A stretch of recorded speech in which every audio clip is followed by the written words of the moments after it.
Meteor Falcon's question of the day. We're gonna be doing this segment almost every single day. Like most of the days that I think I have something interesting to talk about, we'll talk about it. So this is today's question of the day. So what is today's question of the day, you may ask?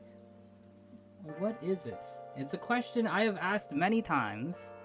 Does Genshin have a meta, ladies and gentlemen? Does Genshin have a meta? That is the question we're going to talk about and ask and debate about today. Because I think it's an interesting topic. No. Ember says no. That's interesting. Okay. So, that is what we're going to talk about today. But, before we begin, what is meta? Ladies and gentlemen, what is meta? Meta or meta game is the best strategies or approach to playing a game. Some may call it the most effective tactics available, right? So any of your tier lists, anything that does like power ranking, things like that, trying to find like the best team, right? Like all of that is meta, right? All that is meta, all these rankings and things like that, right? All of this is talking about meta, like talking about a meta that does a meta exist? Well, this is what people are talking about, right? When people talk about it, right? This is mostly what people are talking about. Things like this, right? Like what makes the strongest, strongest team, strongest combination. Let me get this to the YouTube as well, just so YouTube isn't looking at nothing. There we go. Fuck me SS. We're not gonna talk about this. I just screenshotted this from some random person's. I don't know why Kokomi. Ignore Kokomi. Ignore Kokomi. But yeah, that's what meta is, right? Like, meta is usually prevalent in like fighting games, right? Like usually competitive. I think competitive games is usually where you'll see the word meta passed around the most in terms of, I feel like, the conversation, right? Like after a balance patch, it's like, who's still meta? What's the meta, right? The meta usually refers to what's the strongest group of characters and like what's the most prevalent strategies, what's like the most important thing, what's the most powerful thing you have to like deal with, right? Because when at least it comes to competitive games, I think it makes a little bit more sense to use things like meta, because like when it comes to competitive games, it's like, okay, well, what's the dominant strategy you're going to be running into, right? Let's say you're playing a fighting game. For example, let's say you're playing Street Fighter, right? Let's say you're playing Street Fighter, and after a certain patch 2.0, Ken is meta, right? What does that mean that Ken is meta? If Ken is meta in Street Fighter, that means if you're playing Ken, you gotta understand like, oh, Ken's gonna be a good character for this reason, that reason. How he plays can vary, but he's going to be a dominant, right? He's gonna be dominant in a lot of the matchups. And what that also means is like, okay, that means you have to deal with Ken, figure out how, like things about how good he is, right? And there's different types of metas too. There's metas where like one character or one strategy is very dominant. There's metas where like a bunch of characters are dominant, but it's like a group of characters, right? There's always going to be a meta. Going into my one after this, where boom, Genshin does have a meta, right? It would be dumb. It would be dumb to say that Genshin doesn't have a meta, right? Of course, Genshin has a meta. There are clearly better characters than other characters. I just realized I put the arrow the other way. Hold on. Wait, I just realized I put the arrow the other way. Wait, hold on. Sidetrack. Switch it. Flip it. I realized I put the arrow the other way. Flip it. How do you flip this? There we go. Other way. There we go. Perfect. Flip it. Yeah, I realized I put it the wrong way. There we go. Perfect. Perfect. Even better. There we go. There we go. So yeah, Genshin does have a meta, right? Genshin does have a meta. There's clearly better characters than other characters. Like, 9 times out of 10, Neuvillette is dunking on Tartaglia, and Neuvillette is dunking on Ayato. There's not much those two characters can do to keep up with him, right? In a lot of instances, like Arlecchino is dunking on like Hu Tao, for example. Arlecchino is dunking on Yanfei, for example, right? And it's not only DPSs, it also can account for supports, right? Sucrose is a really good support, but 9 times out of 10, you're probably going to be wanting Kazuha instead if you have Kazuha as an option, right?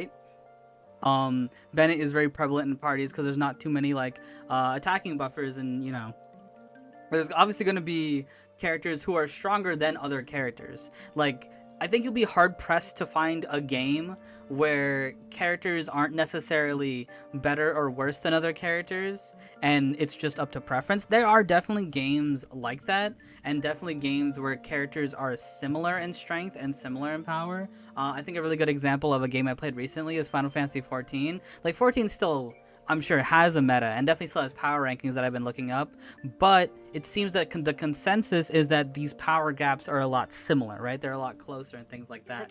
But even then, in a situation like that, even in situations like that, it's like, you know, meta is always going to be a thing, right? There's always going to be the best strategy. There's always going to be a better strategy. There's always going to be like optimal things that you can do to, you know, play the game better. That's what you know, it's not about like, I guess it's not always about like, I'm trying to think of the way to say this in a way that makes sense. I think sometimes the word meta can kind of mean not a negative thing, but I think meta kind of brings in this idea that like, if you're not doing this, then you're not doing like the best thing or the most optimal thing, and it's not the thing that you should be doing. It's like, no, it's not like always a guide set or ruled set. It's sometimes it's just an explanation of just like what is reality and how the game is working or whatever, right? But yeah, of course Genshin does have meta. That's the entire point. Is that Genshin does have meta. There's definitely characters who are definitely stronger than other characters, for sure. But even if that's true, even if Genshin does have a meta, right? Does that mean that the meta matters, right? I think that's the big question, or like the big factor that I'm kind of asking here. Just because Genshin has a meta, does that mean that the meta matters? And the reason why I ask this is because realistically, you only need 2 good teams, right? In any one point in Genshin, you only need good teams. These 2 characters, Bennett Shunling, 2 of the strongest characters in the game, and they've been in the game since version 1.0, and you would be very, very hard-pressed to find a better combination than these 2. If you put these 2 on a team with like a DPS and like maybe like a buffer or something, they can clear out an entire side of the Abyss, right? They can clear out one entire side of the Abyss, no problem, no issues, anything like that. And speaking of the Abyss, right? What is the meta about, right? We're talking about the meta and things like that. Where in what context does meta matter, right? In what context does meta matter? Usually in endgame modes, right? Usually in endgame modes, or PvP modes and competitive modes like I was talking about before. But for a single player game, it's in the endgame, which is Spiral Abyss for us. There's also Theater, but Theater's a little bit different, so it's not as difficult. So Spiral Abyss is like the pinnacle of difficulty, right? Even if it is the pinnacle of difficulty, that doesn't mean that meta matters here, if that makes sense. The term meta oftentimes is placed alongside not to do or unplayable or unviable, which is a problem. That's true. That's actually really true. And I think this is a good example of this, right? And speaking of examples, we got a little one right here. So this is the Abyss usage charts. Of course, it's not the entirety of every single person who's playing the Abyss. That would be physically impossible to detail, but it is a good sum of characters. I don't know what their full sum is. Sample? Okay, it's 100k people, which is a very small amount of the community, but it is a decent sample size, right? It is a very decent sample size. So here we have the statistics of all the characters, and a lot of them make sense, right? For people who know the meta and know what to do, right? Like Farina's really high, Nivilette's really high, Shalonen, brand new character coming out, Anshi's very good. Some Geo characters because this Abyss is very Geo focused, things like that. But the important thing to note, and I don't know if this has the entirety of the list. I probably should have checked it before. Dang. Okay, I guess this doesn't have the entirety of the list. But if I can find the one that has all the characters, yeah, okay, dang, this doesn't have all the characters. But the point is that if you keep going, that you see how they're ranked by like S+, S, A, B, it keeps going, right? It keeps going. Every single character is on this usage list. Every single character is on this usage list, and every single character is above 0%. That means every single character are used by people. Like when it comes to like, oh, can you use every character in Abyss? It's like, boom, there you go. People can and people will. And that's like that's like a really big thing, is that like people can use anybody and like be fine. And you can't really say that about other games, right? There's other gacha games, even other video games in general. It's not too often that you can use every single character and be like, oh, you're fine. You're perfectly fine, perfectly doable, like easy peasy, let's go. Has a flash flood warning up. Stay safe. But yeah, another big thing is, so yeah, in general, in Genshin, a lot of characters are usable and viable, and I think one of the reasons for that is that Genshin's difficulty ceiling is very low. Genshin's very difficulty ceiling is really, really low. Like, even though the Abyss is the hardest thing you can do, Abyss isn't that hard. Like, if we're thinking about, let's say there's a scale of Genshin difficulty, right? There's a scale of Genshin difficulty from 1 to 10. 1 meaning anybody can like literally you can do this without even trying any effort, anything like that, as long as you're like pushing buttons and your characters aren't like level 40, you'll be fine, right? I would say 1 would be like events that we have, right? Like normal like battle events that are usually just like play the battle, and then if you just go through it, you can probably win, right? That's like a 1. If we're thinking about, and then 10 would be like the theoretical highest, right? 10 would be the theoretical highest, where if you're using the maximum things that you can do in this game and that are available to you, I'm talking about like hyper utilizing rotations, using ICD, internal cooldown, like the elemental cooldowns, and like elemental reactions and all that stuff to their like most tippity top. And we don't really have content that's like that. I think a really good example, and I think it's a good thing that I'm doing this right now, I think a really good example, and good thing I still have Genshin popped up here, is this current event. Not this one. This current event right now, right? A lot of people have been talking about these bosses because on the steadfast difficulty, some of these bosses are pretty tough. Some of these bosses are really, really tough. I think these bosses with their timers, I would say that's like a maybe 8 to 9. Maybe. I think it's like an 8 to 9. I don't think this is still the tippity top of how difficult this game could get. This game could get really, really, really difficult. I would say even these bosses would be an 8. They would be an 8. It's a really solid challenge. You have to pay attention to the buffs and advantages you're being given. But even then, you don't need to use all your tools, right? You still, even, I don't know if you can use food in these modes, but like food isn't an option. Perfect rotations still are not fully needed, right? But in terms of difficulty, I think this is a good example of an 8. I think all these bosses are a good example of an 8. And Spiral Abyss, here, let me nice little visual of Spiral Abyss. I would say Spiral Abyss is a 6. I think if we're talking about difficulty, I think Spiral Abyss is like a 6, maybe a 7, maybe a 6.5. Like maybe I'll round that out to a 6.5, because 5 in my eyes means like that you have a general understanding of the game, right? You know what all your characters do, right? You know what all your characters do. You know what set effects do. You know how stats work, right? That's a 5.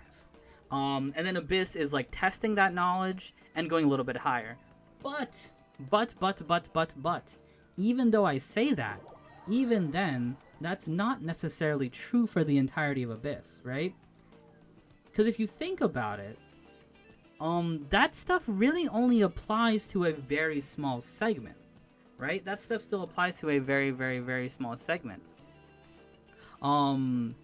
If you're just looking at Abyss and you're looking at 9 is doable by almost anybody. If you were to ask me, Meteor Falcon, what do I need to do to be able to finish Abyss Floor 9, and I mean finish it completely, I think all you need to do is get a majority, like get all the characters, all 8 that you're going to use, all 8 of those characters, get them to level 80, get their weapons and stuff to level 80, get like, and I think honestly that's it. I was going to say get talents and maybe like artifact sets, right? Okay, so let's say get your weapons, get your characters, and get a full artifact set. And then if you can just get that, I think 9 is a breeze. I think if you can just get that, 9 is a super duper duper breeze. And then 10, right? 10 is like a little bit of a step up, right? I think once you're at 10 and you'd be like, okay, Meteor Falcon, what do I need to be able to beat 10? What's the minimum threshold to beat 10?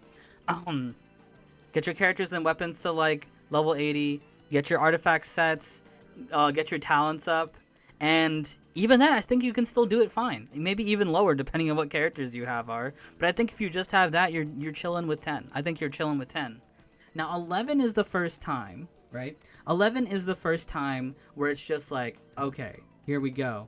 Now we're kind of talking here, right? Now you need to actually kind of again, it's still depending because it depends how strong your individual characters are. 11 is where you need to start thinking about, okay, how am I building my teams, right?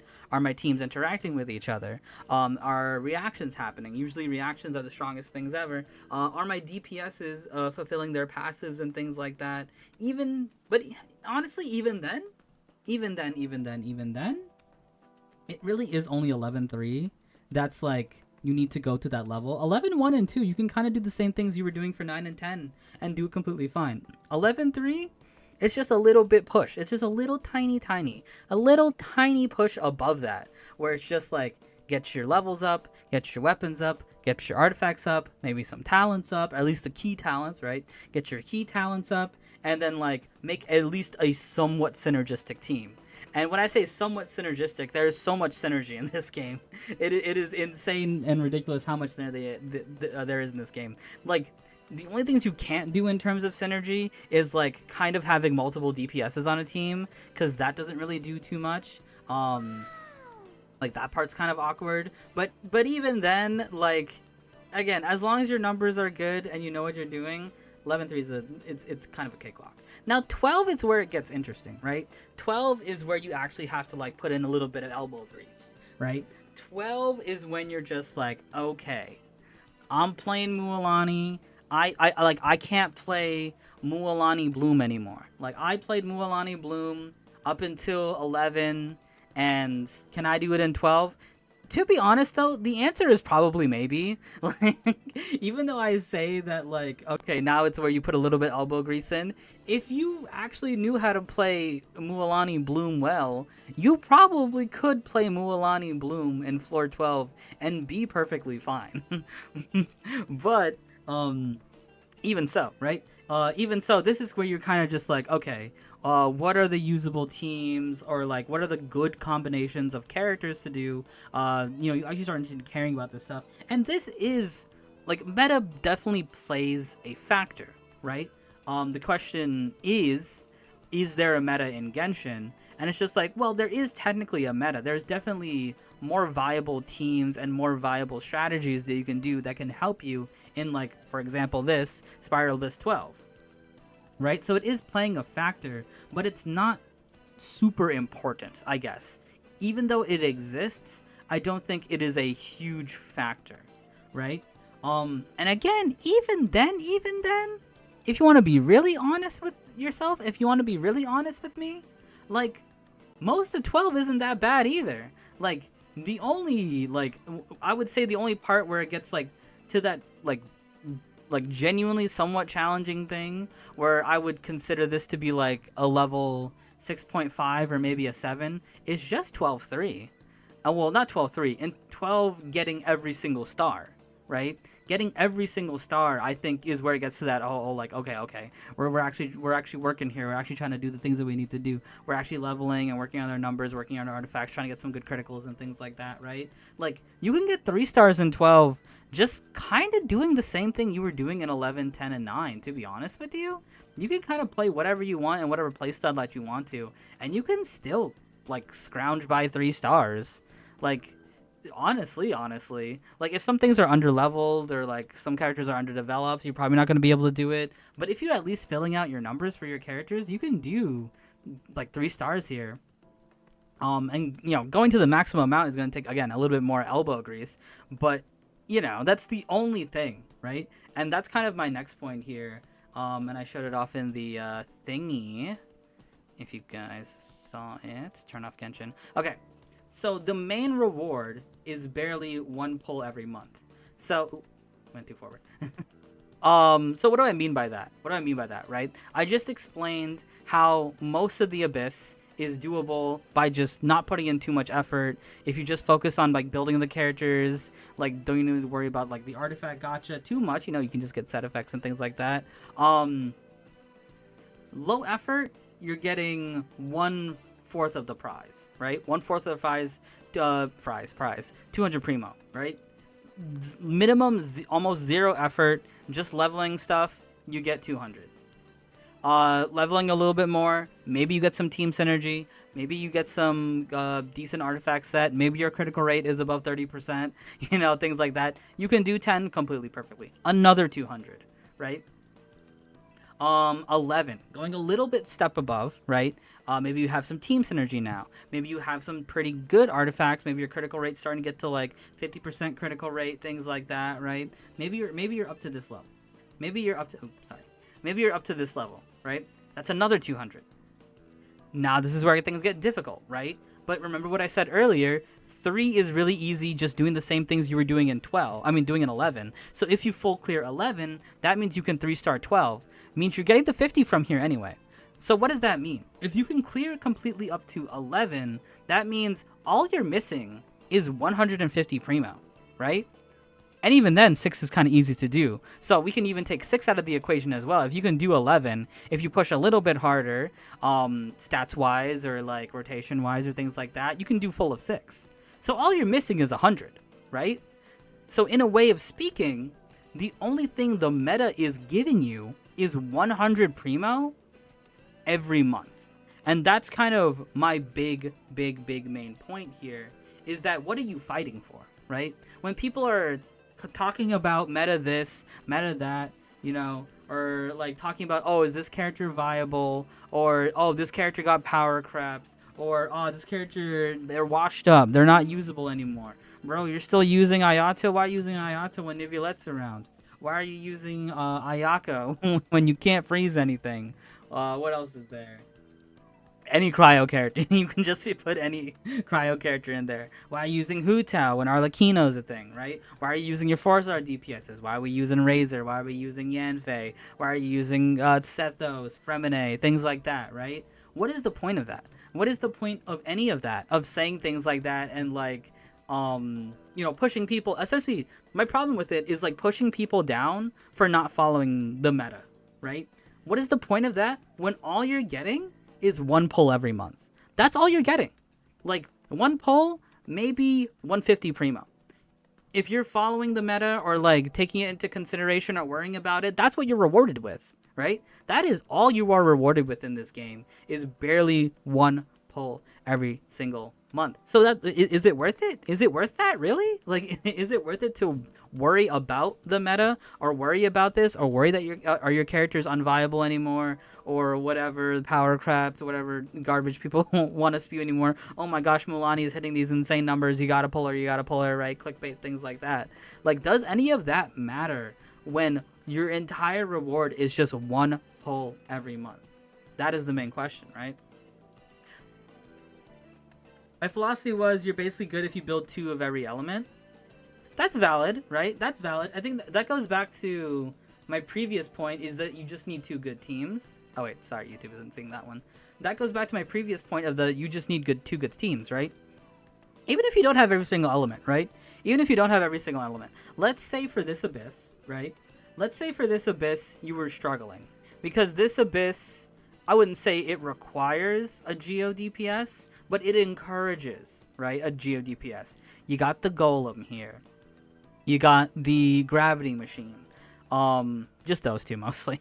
You got the Golem and you got the Gravity Machine. 2 enemies who are very Geo forward, or you can say very Claymore forward, especially the Golem, right? Even if you don't have, if you don't have what is quote-unquote meta at the time, would you theoretically struggle? Maybe you might struggle a little bit more, right? Maybe you might struggle a little bit more, but it's not going to be that much, again, if you know how to build them, if you know how to make a good synergistic team with them, and you've been working on them a lot of the time. When it comes to Genshin, right? What's more important isn't the meta. What's more important is just understanding the game and understanding how to play. with a little bit of artifact luck in there, right? I'm not gonna sit here and be like, you can do anything you want. Like there is artifact. Like you can't go in there with like 17 critical rate and expect stuff to die. Like maybe you can in 9, but not in 12, right? You're not gonna be able to do that in Abyss 12. Like there is some type of degree of luck involved, and like of course better characters are gonna like have an easier time and things like that. But in terms of, is it possible, is it doable, and is it doable comfortably? Yeah, there's plenty of teams, there's plenty of things you can do. Again, going back to that chart, I really wish I had the chart with, let me see if I can find a better chart. Spiral Abyss Statistics 5.1. Here's 5.0. I wonder if the 5.0 one has any better. Okay, this one's better. Okay, so this one's 5.0. This one's a million times better. Oh gosh, I went to the wrong tab. No. Here we go. Here we go, here we go, here we go. Okay. Pop this up. Okay, so here's the 5.0 Abyss usage calculator. Not calculator, a usage chart. 5.1 was there, but they didn't show the entirety of the list. I don't know why. But here's the good one. Here's the good stuff. So, even at the lowest of the low, right? Even at the lowest of the low in like quote-unquote C rank, which I think that's a good thing to call this, is C rank. No character in Genshin is under C rank, in my opinion. And I'm happy that the Spiral Abyss calculator takes that into account, right? Yeah, Aloy's the only one with 0%. But again, this is only a sample size of 100k. This is only a sample size of 100k. There are probably quite a few Aloy, not that many, probably, not that many. there's probably quite a few that have used Aloy to fully clear. They just weren't, taken into account. They probably just were not taken into account. But see, you can see here, right? Some of the weaker characters in the game. You got your Razors, you got Chongyun, you got Fremine, even though I don't think Fremine's that weak. You got Amber, Dory, right? Kave, Cole, Chi-Chi. I pulled a Chi-Chi. Gaming. Oh, Gaming's pretty good, actually. But you see my point, right? Yanfei having more uses than Noelle is pretty unhinged. Maybe it's, what is his name again? Maybe it's Kinich. Maybe it's Kinich, because Kinich does need a burning, Do a little Yanfei shield action. Noel's cracked with Farina, but that's a different question for another day, right? But you see what I'm talking about, right? You see what I'm talking about here. If every single character is viable, why does the meta matter, right? Or you only need 2 characters. Honestly, I think every single character is useful as long as you know how to use them. I agree. I use these 2 characters most actually along with 2 the Nemo type characters. Yeah, makes sense. But yeah. The Tank Fae. What was the next thing after this? Yeah, why do people care? We talked about this for a little bit. So why do people care? What are the reasons some people care, right? Now that we've established that meta doesn't matter, right? Or worrying about meta does not matter. Because at most, if you worry about meta too hard, all you're being rewarded with is barely 1 pull every month, right? So I think you can pretty easily say meta does not matter in this game. Meta exists, it just doesn't matter because, again, what's your reward? Your reward is barely nothing. But why do people do it? I can think of a couple of reasons why people do it. Following the meta can be useful for maximizing your favorites, right? That makes sense. I think that makes sense to me, right? Meta is a useful tool to follow and figure out how to make your characters better, right? You could play Raiden National. If I like Raiden, right, and I'm a new player, right, I could play Raiden National, right? I could play 100% Raiden National. I play Raiden Hyper Carry, which I didn't put on here because I think it's more impactful to see a picture of 1 5-star and 3 4-stars compared to 4 5-stars, even though these 4-stars are cracked. But that's a different question. That's a different equation for another day, right? I could play National, right? Raiden, Shinkyu, Bennett, Chun-Li. And I can clear every single Abyss with this team. There is not a single Abyss that is blocked out by this team as long as I know how to use them, as long as I'm rotating well, as long as I'm, playing the game correctly. There is nothing that Raiden National can't beat. But maybe I want my Raiden to have a stronger team, right? And following the meta is going to give me the knowledge, right? It's going to give me the knowledge to be able to do that. So if I want to do Raiden double Hydra, which is definitely stronger than National, I can do that, right? Raiden, Shalonen, Yolan, and Freenet.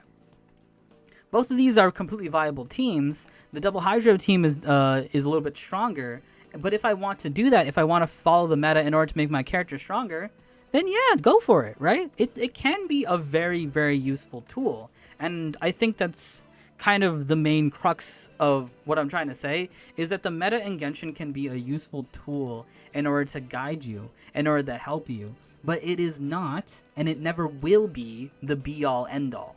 It will never, ever, ever be the be-all, end-all and something people have to do or have to focus on or even have to worry about. That's kind of my main thing right now. Another point, people want the game to be easy. There are people that just want to press a button and then just destroy things. And there is nothing wrong with that. Even I like to do it too. My Raiden is really powerful. Like, I could very easily put a level 20 weapon on her and, like, try a little bit harder with some fights, but I want to see how much damage I can do. There's an interesting mentality sometimes that I hear where people talk about, like, what's the point of, like, you can't tell me that you're having fun just, like, one-shotting bosses or things like that. And I'm just like, bro, I do. I don't know what you're talking about. Like, if I want to one-shot things, I will one-shot things. If I don't want to one-shot things, I would have never built that character up to that level. I built my character up to that level so I can one-shot things. Would it be cool, right? Would it be nice if Genshin had more content, right? That, like, if you maximize build your character, those big builds can still be challenged? That would be great, and I would like that. That's a different topic, though. Maybe we'll talk about that topic a different day, about Genshin and endgame content. But, I can still enjoy it. And again, following the meta can make the game easy, and that is very desirable for people, right? So it makes sense. Most characters in streets here, that feels bad. And then the third thing, really similar to the wanting to be easy. Players want to be strong. I just talked about that, right? I build my Raiden because I want my Raiden to be strong. I build my Raiden, quote-unquote, meta teams so that she can be as strong as she can be, right? If I'm not paying attention to the meta at all, right? If I'm completely avoiding the meta, maybe I'm not going to know. I'm not going to figure out what's going to be the best combination for Raiden, right? If I don't figure out what's the best combination, right, then I'm going to make her as strong as possible. But I do want to make her as strong as possible. But again, I'm still, in that instance, I'm still using the meta as, like, you know, a guide, as an assistant, right? Something to help me out. I feel like there's a line that shouldn't be stepped over when asking for automatic battles and clears for Genshin. Yeah, there's definitely a fine line. And I think definitely I'll save the in-depth of that for, like, when we talk about, like, game difficulty, right? What's healthy in terms of game difficulty? What's the limit? Like, there's a fine balance between easy versus hard, between too easy versus too hard. You know, I think the pendulum can swing both ways, right? Like, I think asking for automatic battles and automatic clears in Genshin is a bit much, right? I think that's a bit much.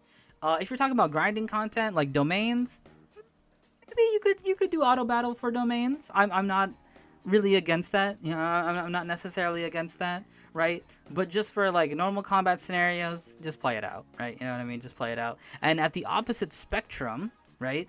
When something is super difficult, having aggressive timers or having enemies that are just big damage sponges, right? Things that can make things difficult, quote unquote. These things can easily be difficult for even the whaliest of whales.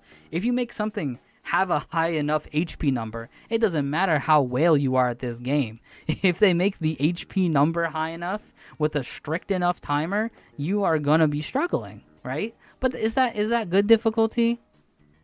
I don't know. We'll save that topic for a different day, but I do think that is also a really good topic to talk about in the wider scope of gaming too.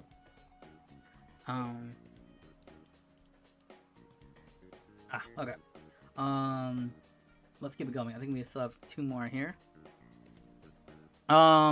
This is my favorite point.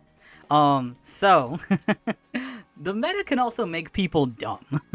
That is, and I think this is the big, big, big downside of a meta. People become meta pilled, meta sheep, meta brained, where only the meta matters to them. And that is the big issue, right? That I want to like narrow in on, focus in on.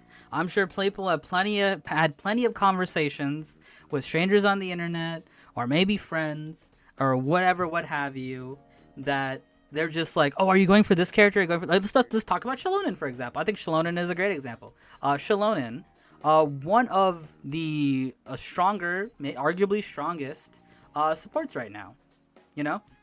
And I'm sure a lot of people were asking, are you gonna pull for Shalonen? Are you gonna pull for Shalonen? She's really good. And if people say no, I bet you there are hundreds of people. I bet you there are hundreds of people that they asked their friends, are you gonna pull Shalonen? And when they said no, the friend was just like, oh, why? She's amazing. She's the best. Why wouldn't you? And it's just like, well, I don't really want her. It's just like, what? She's meta. She's broken. She's so powerful. Why aren't you getting her? Why don't you want her? She is very strong. And that's kind of the core of what I'm hitting here is Shalonen strong? Yeah. Is she amazingly powerful? Heck yeah. Do you need her on your account? No. Zero. Absolutely not. You do not. You do not. You never. There is not a single character in this game that you need to get. That idea is another idea that I also don't like. The idea of just like characters being a must pull, right? We can also put in the idea of the must pull in here. There is no character in Genshin Impact that is a must pull. There is no character. There is no specific. Let me say, there is no specific character that is a must pull. The only thing that is a quote unquote must pull is having characters that you can build a team around, which is so broad, right? Like maybe having 2 DPSs or pulling a solid DPS with a solid team enabler, like like Nahid or something like that, right? As long as you are pulling things that you can piece together a team with, that's the only must pull, and every single character can fill that role. Of course, again, certain characters are going to be better than other characters, but again, there is no single character that is a must pull. If it doesn't work in national, the character is bad. There you go. Navi doesn't work with Gore. I was like, oh yes, yeah, okay. People are resonating. People are resonating with that point. That's for sure. That's for sure. And I put. So the reason why I put Cloud Retainer here, on my example for this, right? The reason why I put Cloud Retainer here on my example for this is Cloud Retainer is the litmus test. Cloud Retainer is the litmus test for figuring out whether somebody is meta-brained or not. Ask somebody if they think Cloud Retainer is a good character. If they say yes, okay, they're probably not meta-pilled, meta-brain, meta-sheep. If they say Cloud Retainer is bad, or she's only good in specific situations, and things like that, they are 100% meta-pilled. I think Cloud Retainer, Shan Yun, whatever you want to call her, is the prime example of people only following what the meta says and not actually understanding what characters can do and what characters are capable of, right? I agree, but I'm a bit sad I didn't pull for her. fair. Shauna is a must pull for me. She's so pretty, and I play for fun, exploration, and aesthetic. Exactly, right? Something can be a must pull for you, but something is not a must pull like in a broad sense, right? I use her with Candace, and she's fine. Yeah, she's great. So anyway, here's the point I'm making with Cloud Retainer, right? If anybody says Cloud Retainer is bad, or that she's not that good, or she's not that usable, here's the thing: they always talk about the plunge, but they don't talk about what she's capable of. I got a couple videos here. I found a couple of them for reference. We're gonna play them real quick, and I was scrounging around for videos. I didn't find too many that were like playing down what she was capable of. Maybe if I had a bit more time to like research for this, I could have find more that like this is this is why she isn't that good, or this is why you shouldn't pull for her. Maybe I should have looked for those videos of like why this is this is why you shouldn't pull over hers.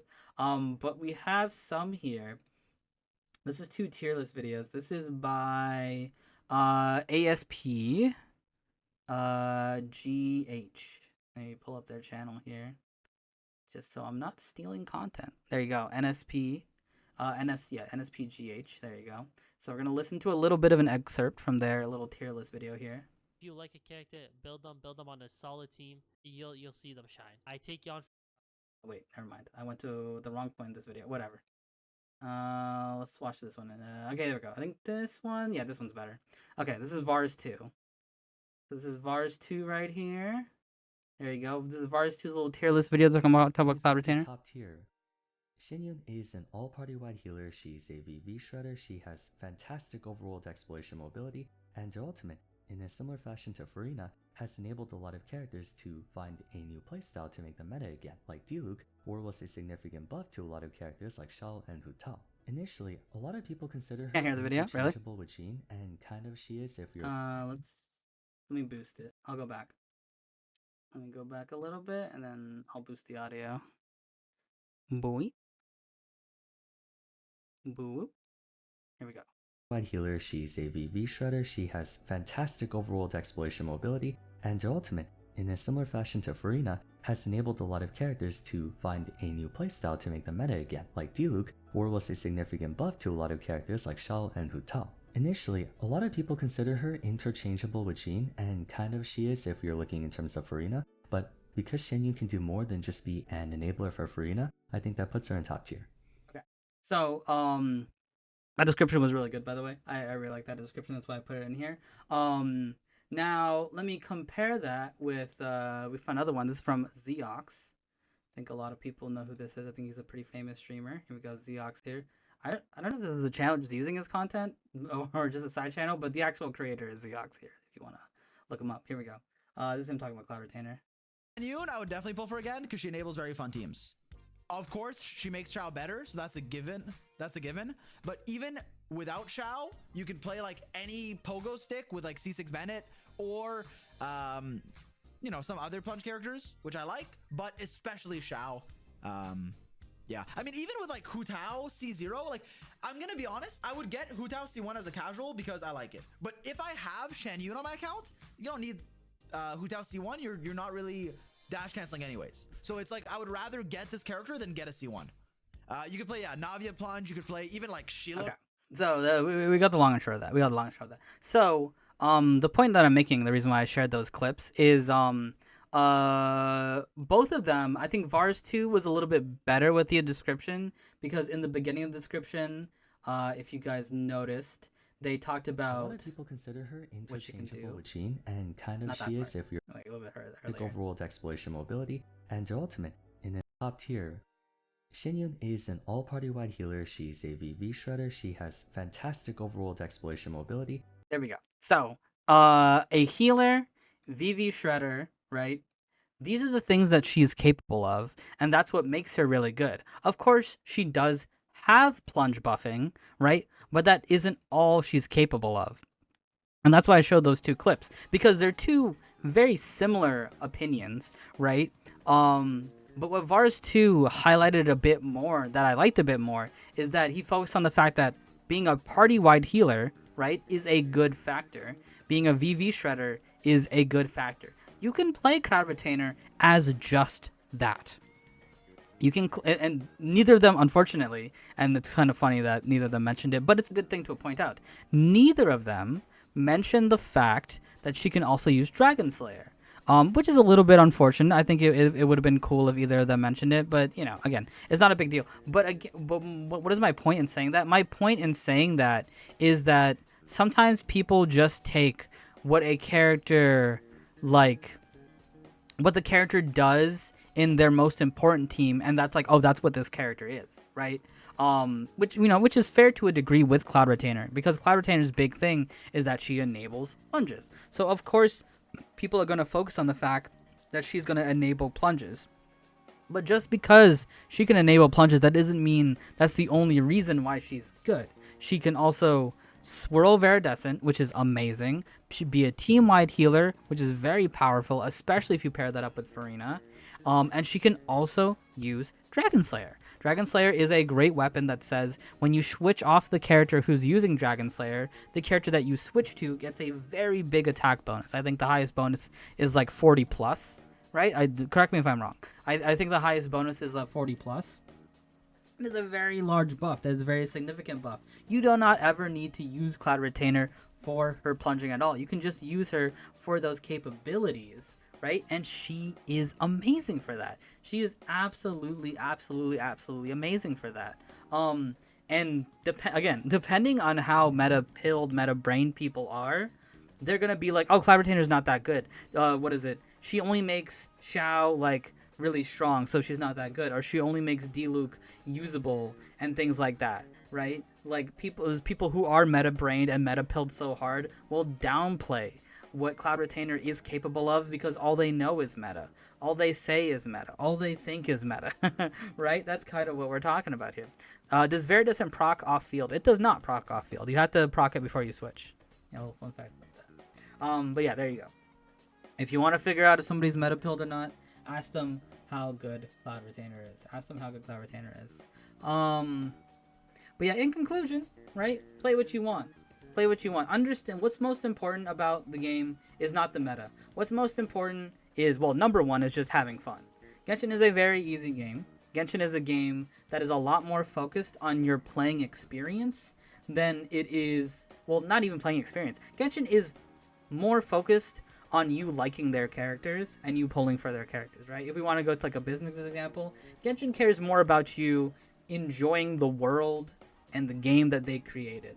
They're not too worried about the combat or things like that. It's definitely a thing that is, it's an important factor, but it's not the factor. The factor is that you're enjoying the world that they made. You're enjoying the games that they made. Understanding, and even more so than, if we're just talking about meta, understanding the game is much more important than the meta itself, right? And never, right? You should never ever feel forced to quote unquote chase the meta. If anybody has been felt the need to like, oh, I need to pull this character because people said that they're good, or I have to pull this character, I can tell you right here and right now, there is not a character in this game you got to do that for. There is not a singular character in this game that you need to pull for. Now, if you want to pull for that character because what they can provide for you, or what they can give you, or the advantage that they give to you, that's different. But there is no character in this game you need to like chase or you need to get no matter what. It's always your choice. Yeah. Power creep is also a factor. Let's talk about power creep really quickly. Here's the thing with power creep though, right? And it goes into play of a little bit of what we were talking about earlier. We're going back. In the sense of just needing two teams, right? Or in the sense of just like, what are you getting, right? When it comes to power creep, and maybe we'll talk about it. Honestly, power creep in itself could be a whole another topic that we talk about. But when it comes to power creep, there is power creep in Genshin. Like, if we go to where's the example here? Power creep's right here, right? If we want to find power creep, here we go. Neuvillette is significantly better than Tartaglia and Ayato. Power creep does exist. Power creep definitely does exist. But the thing is, right? The thing is, even if power creep exists, it doesn't matter. Because even if characters get power crept, that doesn't mean they're not going to be able to clear the content.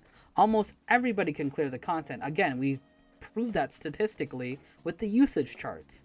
All these characters, they have a low usage, but they still have usage. People are still using them perfectly fine to clear all of Abyss. Maybe using the characters who got power creeped might make it a little bit more difficult, or maybe might not make it as easy, right? But you are never locked away, right? It's power creep, but it's soft power creep, right? It is power creep, right? If we're going back to the Neuvillette versus Ayato and Tartaglia thing, right?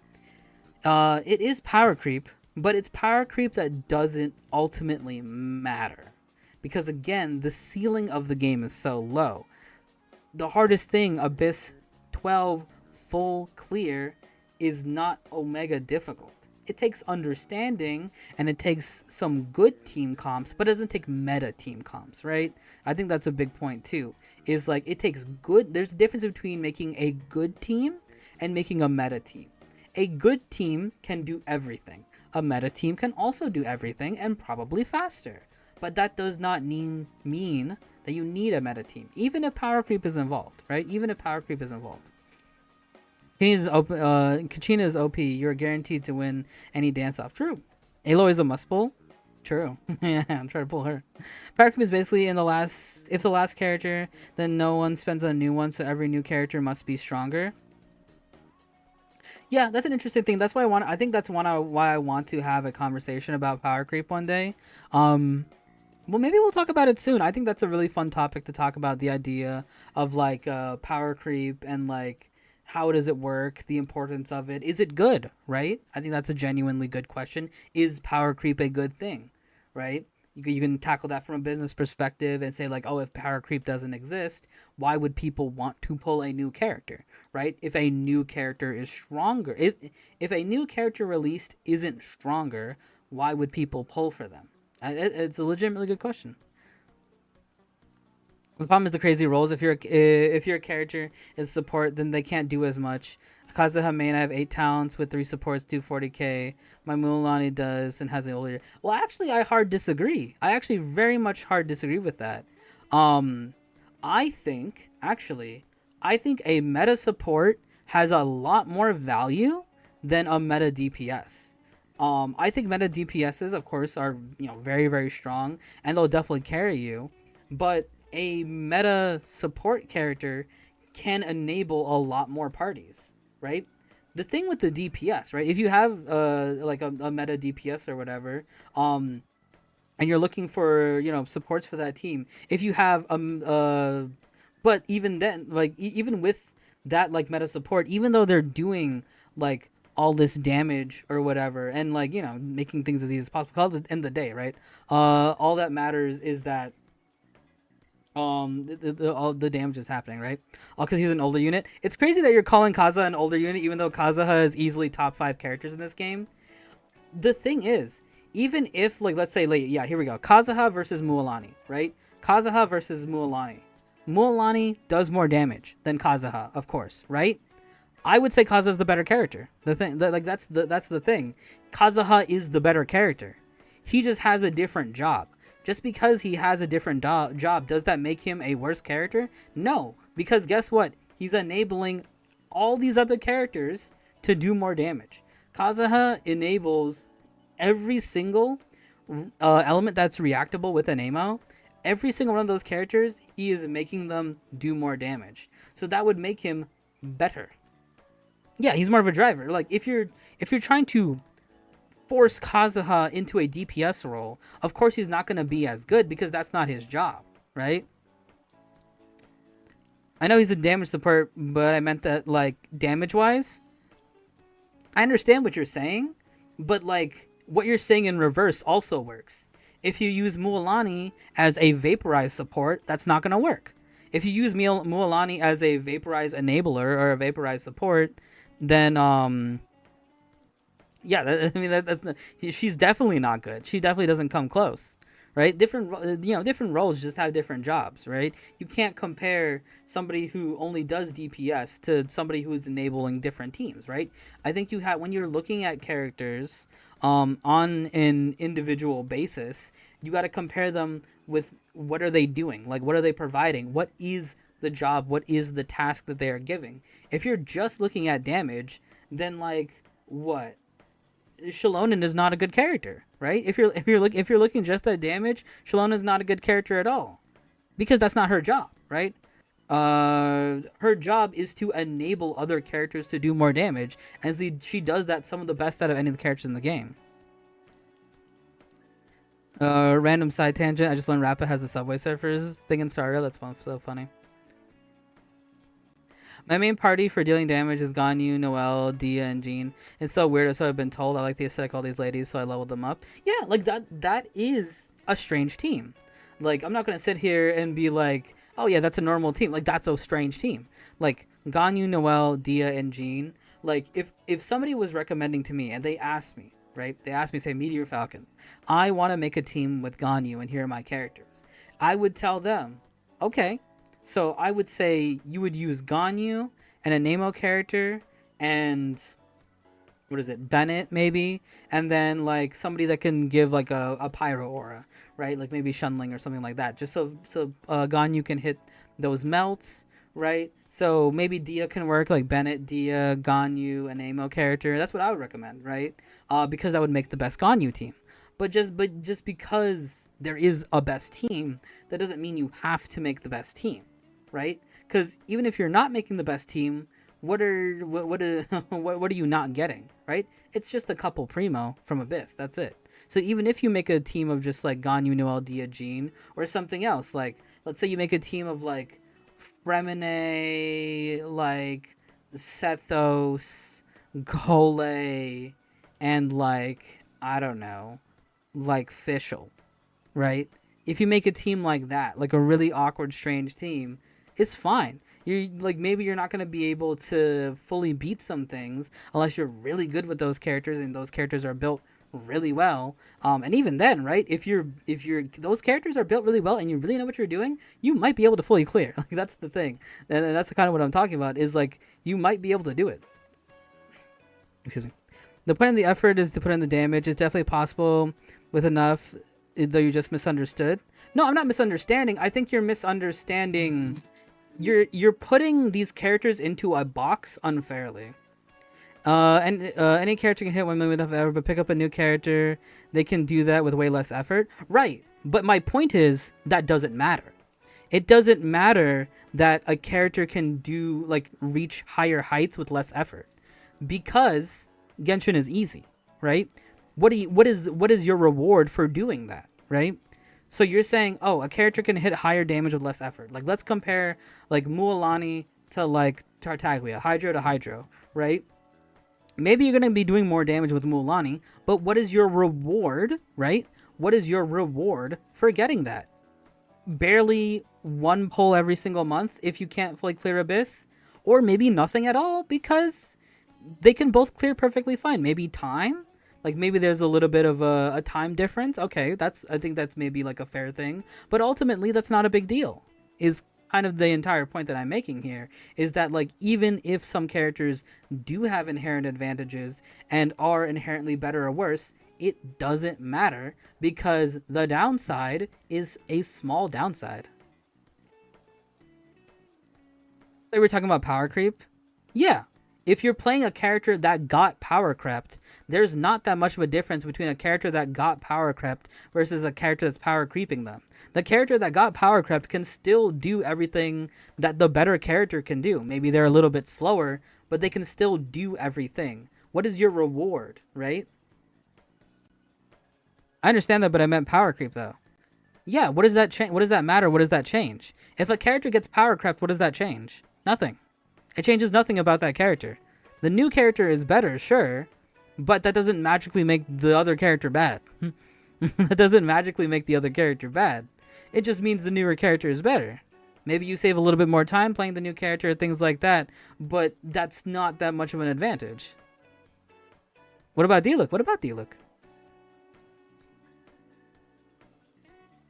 What's the issue with Diluc? Wasn't he number 1 before? What do you mean? Not necessarily, no. It's less that he was number 1 and more so he was the most straightforward to play. Why is he hated now? He's not hated now. Like, okay, let's use Diluc as an example, right? Because obviously at 1.0, Diluc was a lot more used than he is now, right? But that was mostly because people didn't understand how to play. Diluc's thing is a different problem of just people not understanding how to play Genshin, and that's why people thought Diluc was the best character. But back in the day, Diluc wasn't the best character at all. The best character was definitely Shunling. And if we're talking 1.0 Genshin, the best character is like definitely Shunling, and that's by a wide margin. But okay, let's use Diluc as an example, right? Diluc is here, right? Diluc is here. We have Diluc, right? We have D-Luke. We're using D-Luke. And then let's say here. Let's get some visuals here while she's dancing. Let's get a couple visuals here. So let's say we have D-Luke, right? Where's the man with the plan?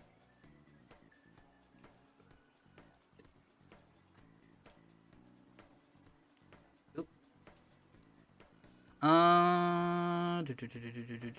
There he is, right? So let's say we have D-Luke, right? And let's say we have D-Luke, and then let's say that Arlecchino comes out. Where is she?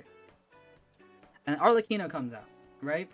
Arlecchino is a extremely strong powder DPS, and 9 times out of 10, she is going to absolutely destroy everything that D-Luke can destroy even better and even faster, right? So D-Luke has been power crept by Arlecchino. That is a true fact. D-Luke has been power crept by Arlecchino. Arlecchino is a lot more meta, you may say, than D-Luke. Does that make D-Luke useless or worse or anything like that? No. That's the point that I'm making. Is that even though D-Luke got power crept by Arlecchino, you may say, even though D-Luke got power crept by Arlecchino, that doesn't mean you magically can't use him anymore. You can use him as much as you were using him before, right? And even more so now, there are even more things that can enable him than back when he was meta. So it's actually kind of funny if you genuinely think about it, right? Even if D-Luke was more meta in 1.0, D-Luke is now a better character in 5.0 because he has more tools, right? There are more things that he can use. Now he has Cloud Retainer as an option. Now he has Farina as a buffer for him. Things like that, right? Just because a character is less meta doesn't mean they aren't strong anymore. And again, it's ironic to say that when he was the most meta, that was the weakest version of him. Now that he isn't meta, he's actually stronger and a lot more useful. And that's kind of what I'm saying, right? That's kind of what I'm saying, is that the ceiling of the game isn't too difficult, that you can use anything and anyone that you want to, as long, the things that matter the most is understanding the game, right?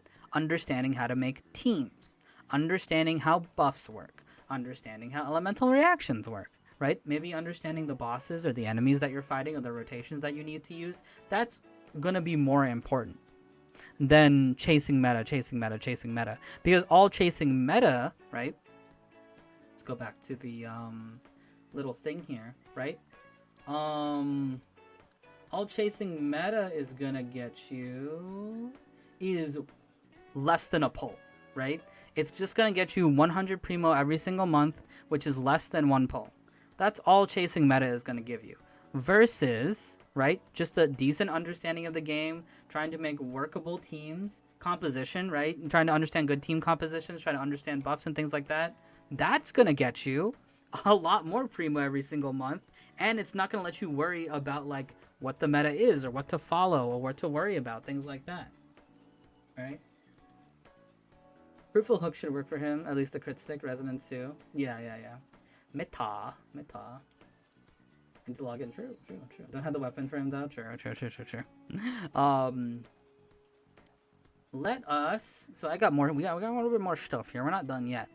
So let's get another opinion. Who's the green guy? The only character who won this game. Him, Kaya, Zhongli, and Venti. That's it. Hey, there you go. So I actually asked this question on the Genshin Impact Reddit a little bit earlier. It's been 3 hours. There's not been too many comments, but there have been some, and I think there's like 26, right?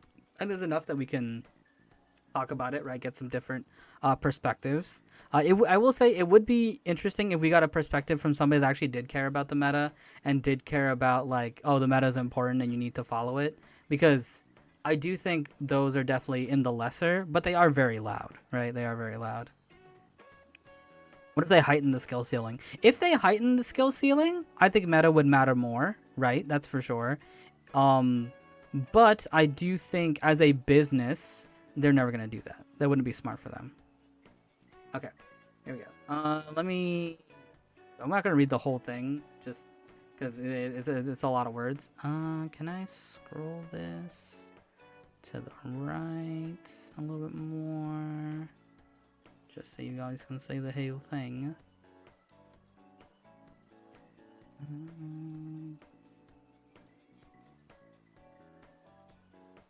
Alright, boom. Okay. So I asked the Genshin Reddit, does Genshin have a meta? I said, of course, Genshin has characters that overpower other characters. Neuvillette will trounce any type of DPS Ayato can do, and there's a reason why Ben and Shenling combo is still used to this day. But my real question is, does it matter? Genshin is a unique game in the sense that most characters are viable, and even more so, they can be used in Genshin's, and all of them can be used in Genshin's endgame content. In Spiral Abyss usage charts, even the most unused character still has a clear rate of, well, 0.1, and we saw that. I showed it to you guys. Meaning you don't even need to follow the quote-unquote meta strategy to obtain the best rewards. As long as you have good game sense, 2 solid main DPSs, and understanding of team comps, and of course some artifact luck, anybody can do anything.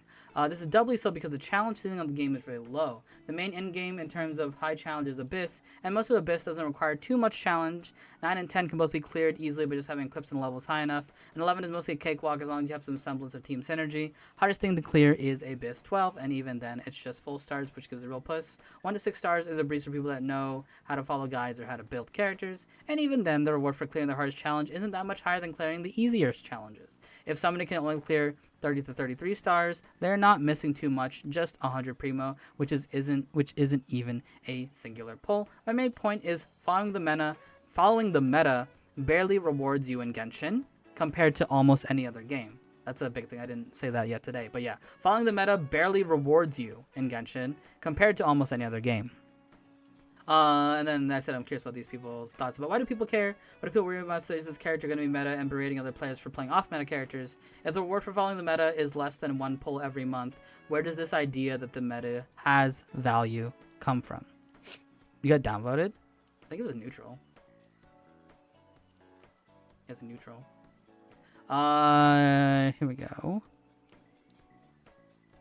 I think it's because the Genshin Impact sub doesn't like discussion. If you look through the discussions tab, they're mostly all zeros. I think people just don't like discussion in the Genshin tab. They just like memes and cosplays. Let me see. YouTube was saying some stuff. I'm the last guy you need to talk to. Like I said, if their aesthetic is on point or they're a pretty lady, I will play them. Meta be damned. And I think you're in good company, Blue. I think that's a really good point to say, Blue. If their aesthetics are on point or they're a pretty lady, I will play them. Meta be damned. I think that's a creed a lot of people follow, right? And I think it is an important creed that just like, if I like this character, I'm going to pull them. I'm not going to care, right? And I think that's what Genshin's priority is too. That's why the ceiling is so low, right? That's why the hardest content in this game, Spiral Abyss, is easy. Like, Spiral Abyss is very, very easy. Some of the last stages can be a little bit challenging, but on the most part, it is easy because of what you're saying. Most people just care about the characters themselves and not about doing what's the biggest meta strategy. Also, would stop playing if it gets too difficult. Yeah, that's valid, right? They probably will. They'll buff the elemental damage. The real question is, why does meta exist? Well, that's the thing, right? We talked about it a little bit earlier. Let me, we can come back to this, the Reddit comments in a second here. So we talked about that a little bit earlier. Why does meta exist? It's not that meta exists, right? What is meta? What is meta but just an explanation or an understanding of what is good? That's another big point I want to focus on. Is meta isn't something that is created, right?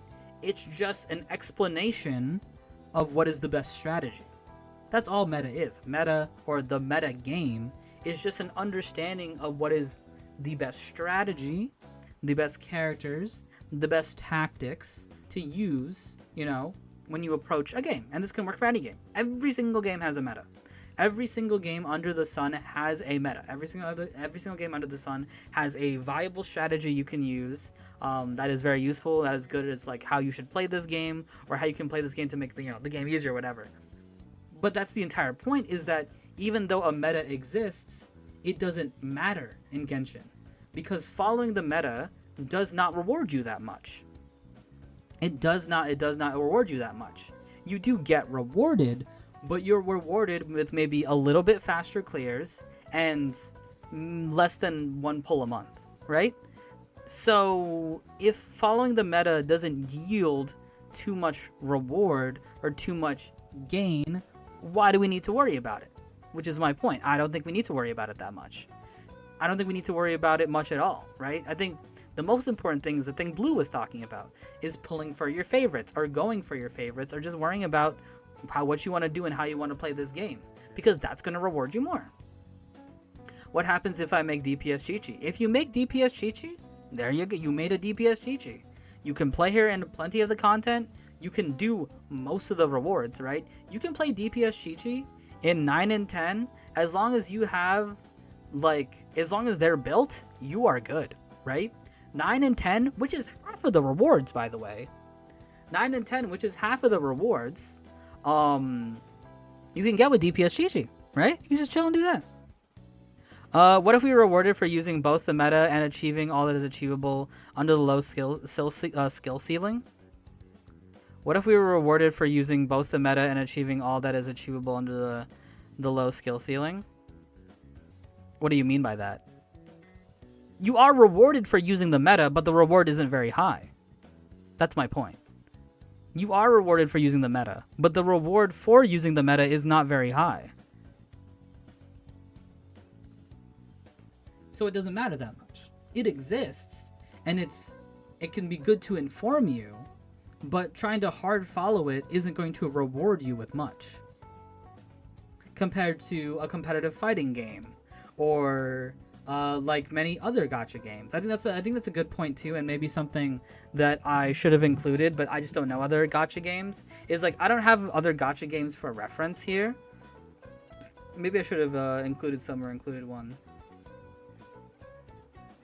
It's not really much a reward, is my point.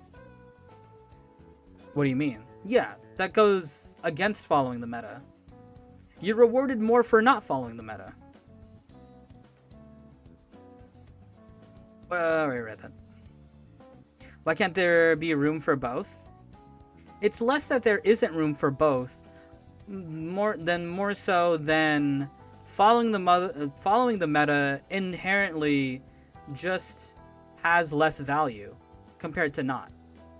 If they gave them a reward and challenge that would really give your best teams and characters a run for their money, right, they could do that, and honestly, I would want that. But is that worth it? I think that's also a different question that maybe it's a whole different topic, because that's a big topic to talk about. But I think it really goes into what Blue said earlier and what I said earlier too. What I said earlier is I would stop playing if things got too difficult. There's a lot of people that have that mentality. There's a lot of people that they don't want the game to be hard, and they kind of just want to do whatever they want and get most of the reward, and I think they're valid for that. They're valid for that, and I think Genshin as a business model takes that opinion as the most, as very important, which has worked for them, right? If we're talking about from a business perspective, that has worked. That's a really good thing to reference too. Let me pull up that reference. That is a really, really good thing that they follow. Let me use this one. Gotcha revenue, right? Let me pull this up here. If we want to talk from a business perspective, right? If we're talking from a business perspective, where's my... There we go. Genshin's on top right now, right? Genshin's on top. Genshin's number one. Genshin's chilling right now, doing what they've been doing, right? Genshin is a game that completely ignores the meta. The meta is not important for Genshin and is being rewarded for that. There are a lot of games on here, right? There are a lot of gacha games on here. I'm sure people who are more knowledgeable about these gacha games can tell you there are plenty of characters where the new character comes out, right? The old characters get power crept and you can't use your old characters anymore, and you gotta pull for the new characters. And maybe it works for these games, right? Maybe it works for these games, but guess what? What works for one of the best games is not worrying about meta at all, right? Not worrying about meta, not worrying about power creep. Even though it exists in small amounts, the game isn't too worried about that, and the game doesn't focus on that because, again, it goes back to what I said, which is Also, I would stop playing if it gets too difficult. There would be a lot of people that would stop playing if the game got really difficult. So I think there is a balance there, right? I think having challenging, good content is good, and I even would want more of that, but it's a balance you gotta play. Because if things get too difficult and they're forcing their players, not forcing their players to do it, but players want to be able to clear it, but they can't, they're going to take the path of least resistance and they're just going to leave. All I'm saying is, why not allow us to set our own challenges? What do you mean by that? You can set your own challenges. You can equip a level 20 weapon onto your character. Can I have that small red on your shoulder? No.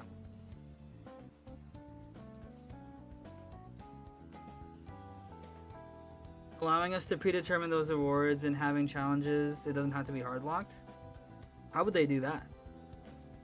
Allowing us to predetermine those rewards and having challenge, it doesn't have to be hard locked? How would they do that though? That's an interesting idea, but how would you realistically do that? YouTube chat. Yeah, I'm looking at YouTube chat right now. Oh, speaking of, let me look at the other comment you put in there, Watermelon. So Watermelon said, a meta exists there as there are characters, builds, and playstyles that yield better results. Right. Meta isn't something that is created, it's just an explanation of what is already there. She knows it with YouTube. Well, it's more so that YouTube is more into this. YouTube is more so bringing up more points and things like that. That's why I was more focused on it. Place have the banner results. Whether or not it's important depends on the stage of the account, as investment comes with time. Whether or not it's important depends on the stage of the account. Right. But even then, right? Even then, I'll still go back to say your reward for following the meta isn't too high. It really isn't that high, right? Just getting more than half of the Abyss rewards, right, which is the hardest thing to do. Doing 11, 10, and 9, just getting that, which is very, very easy to do as long as you're just building your characters. Like, let's say, for example, let me go back to Genshin here. Oh, excuse me. I said nothing to add because I agree with everything you're saying. Fair enough. Oh yeah, I'm not saying you guys have to add something. I'm just it's saying why I was looking at YouTube chat a lot more. yeah, it's fine if you guys have nothing to add or anything like that. You're just listening. I was just explaining why I was a little bit more focused on YouTube.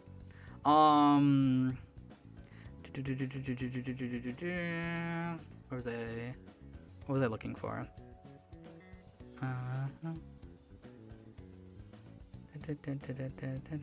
yeah, I remember what I was looking for now. Okay. So let's look at this, right? The training guide. Training guide, which is in the game, which the game does encourage you to look at. If you get close to the line in the training guide, you can do 9, 10, you can do 9, 10, 11 completely fine, right? And there's no meta here. There's nothing you need to concern yourself about with the meta. You never have to look at a tier list, never have to even think about what is even meta. If you have a team of 4 characters and all those 4 characters are next to this line or past this line, you can do 9, 10, and you can do 9, 10, and 11 Abyss floors like in a breeze, very easily, very, very, very, very easily, right? So that goes to my point that what is it? The meta doesn't matter. Building characters properly is meta. I would actually argue that it isn't. If you don't have any knowledge of this game, right? Well, let's say, for example,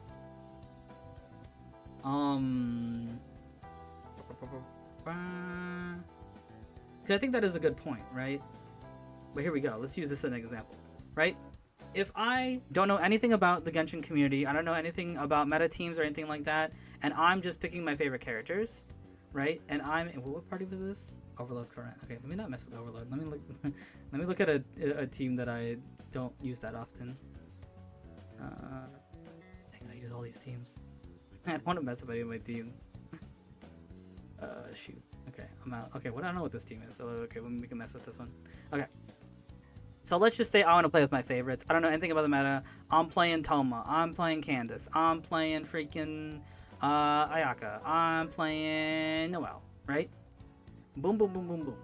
All these characters, in terms of the meta, are very low tier characters, right? All of them are very low tier characters, and they can only really be enabled by, like, they're all viable, but they're viable in different ways in different teams, right? If you got all 4 of these guys, right? And let's use the, wow. Let's use this guidebook as an example when looking at these guys, right? If I got all 4 of these characters to this line or close to this line, I could do 9, 10, 11 perfectly easy and get all the rewards, and that's 1/3 of the entire rewards of Spiral Abyss. That is not following the meta at all. There's nothing meta about these 4 characters, A. There's nothing meta about putting them on the same team, B. Again, you could argue that leveling them to that point is kind of meta, but not really, right? Meta is more concerned about the, going back to the, let me go back to the OG definition, right? Let's go back to the OG definition we had here. Meta is more concerned about the best strategies or approach to playing the game. Like, leveling a character really high plays a role into that, but I think what plays a bigger role into the meta is how are you combining these characters together, and which characters are you combining together on a team. So again, somebody just playing casually, just doing whatever they want, right? Just doing whatever they want. They're playing the team of Toma, Candace, Kaching, Noelle. Guess what? The person playing Toma, Candace, Kaching, Noelle, and just getting the characters to this line, they are getting 3/4 of the reward that you got by barely trying any effort, right? Or barely worrying about the meta, let's say. They didn't even need to worry about, like, playing ideal teams. They didn't need to worry about, like, perfect cycling, things like that. But they were able to get 3/4 of the reward that you got by worrying about the meta or worrying about good team comps and things like that. Could they do 12? Probably not, right? A team like this, it would be very difficult for them to do 12 and get full stars. Maybe they could get 3 stars, which again works more to my point of just like not worrying about what meta rewards you more, right? Because also this team probably has a lot less pulls. Can you click enhance? I haven't seen it in a while. Oh yeah. So yeah, if you click enhance, it tells you how to build the character's levels, their weapons, which they even give you a recommendation of what you already have equipped, or like some budget options, right? And you know, you can pick any of these. You don't need to pick the, like, this would be the meta option, right? You could say like, oh, this is the meta option for this character, but you don't even need to pick that one. You can pick the other one. Artifacts, they just tell you what you get, and then talents, they tell you what to be priority, things like that, right? If you're just following this, nothing about this is really like meta oriented, right? Because Toma as a character isn't himself meta oriented, and even then you would play Toma in like Burgian or whatever, and even then Burgian's not even a meta team, right? Even making a Toma team is not even close to meta because Toma isn't really using a meta. Maybe Mulaney, I don't know if Mulaney really uses him, but again, my point remains. I hate the character training guide. Really? Why is that? You can actually see all the characters. Anyway, it remains that running what isn't meta, not worrying about meta, rewards you more. This person who did not follow the meta and just did whatever they wanted to, and as long as they build up to the line, they can do 9, they can do Abyss 10, they can do Abyss 11, and reap all those rewards. What the rewards they're not getting is from 12, which is again only 1/4 of the pot, and that's really good. The fact that they were able to do that, like that's a lot, right? That's why I say that following the meta is actually, what is it? Not following the meta actually, not that okay. Maybe rewarding you more is poor wording. I think it's less that's rewarding you more, and rather following the meta doesn't reward you too much more. Following the meta doesn't really reward you too much more, which again goes into my main point of just like, it doesn't matter.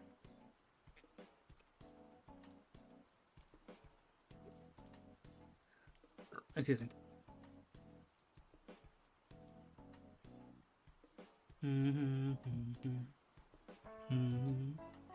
I finished my thought. Yeah, go ahead.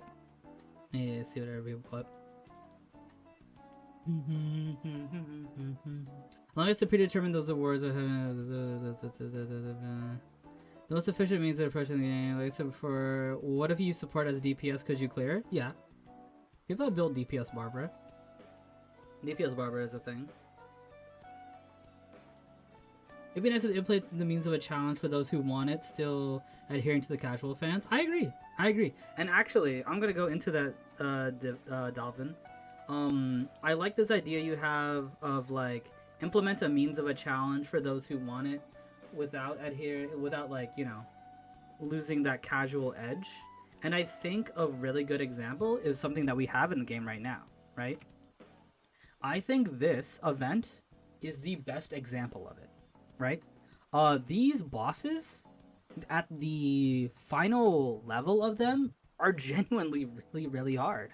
Like, I was struggling against them as well, and my account is built pretty well.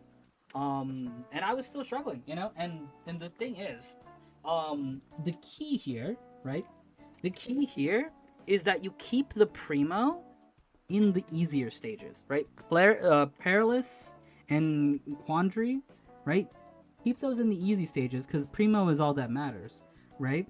And you keep the difficult stages, you give them like the stuff that's like, you know, Mora is good. So giving Mora is good, 20k decent chunk. And you get Mora and some artifact EXP for the hard challenge. Like the hardest challenge kind of has just an okay reward. Like Mora is good, but you can get it from a lot of different sources. Artifact EXP is also decent, but you can get it from many other things as well, right? The most important thing is on the easier challenge, right? But you still have the option of the difficult challenge. You just, you know, you don't give it the primo, right? You don't give it the most important prize. I agree. Yeah, I think this is the best way to do it. I think this is the best way to do it, of like implementing a big challenge where like all of these, like the big bosses, meta matters. Like 100%. Like, well, less that the meta matters and more that the meta has more influence. The meta has a lot more influence on some of these final fights. I think a couple of them are still pretty easy. But a good chunk of them does have a meta in mind, and meta is more impactful to follow if you want to do these, right? But again, even then, right? You're not rewarded for it, right? You're more rewarded by just being a casual. Before you get the 40, get the 30, right? If you want to get the big challenge, it's there. But again, following this meta doesn't reward you, which is kind of the big point that I'm making, is following the meta and worrying about the meta isn't rewarding you too much, so it doesn't matter that much, right? That's what I'm ultimately trying to say, is that, because the thing that bothers me, right? Why am I even talking about this? Let's go to there, right? Why am I even talking about this? Why am I even mentioning this? Because I think the problem is you have people that will downplay, insult, or like degrade other people for not following meta. Why are you pulling this character? Why are you maining this character? Oh, you're not going for this character? Don't you know this character is like meta, or this character is really good? And it's just like, dude, none of these meta things matter, right? Like, if you want to follow the meta, you're free to, right? If you want to, you are free to. But don't start, like, berating people that don't follow it, because ultimately, it doesn't have that much impact. If you're following the meta, your greatest reward is just completely finishing Abyss 12, which we talked about. Completely finishing Abyss 12 gets you barely one pull, right? It gets you barely one pull. So why are people like so not so focused on it? Why are people so concerned, right? Why are people so concerned about the meta, where it's just like, when it's just like all you're getting rewarded with is barely one pull, right? Go back to here, check it out. It's barely one pull that you're really getting. Maybe two, right? Maybe 200, right? Also, theater's a bit different, just because I think theater is significantly easier. If I was to rank the difficulty of theater, I would say theater is like a Abyss 11 in terms of difficulty, right? I don't even think it's up to the 12 level of difficulty, Abyss 12 level of difficulty.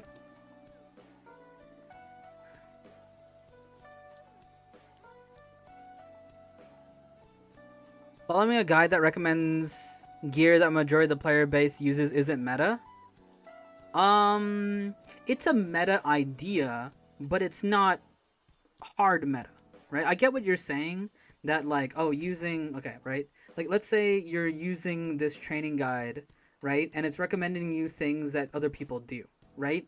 It's meta minded, but it is not meta in terms of the best strategy for the game, right?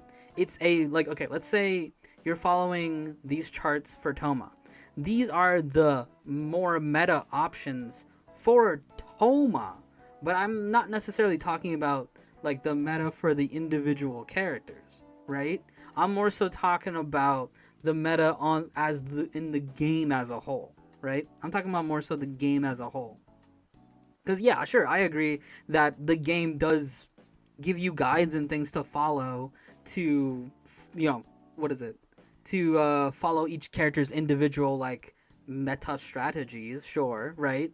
But even then, I don't think that's such a big deal, right? That's such a small aspect of the meta. Yeah, I think that's just a small innocuous aspect of the meta and doesn't matter too much, because ultimately, what am I saying, right? Ultimately, what am I saying is that people pulling I guess this is the main thing, right? People pulling characters they don't want to is something you don't need to do, right?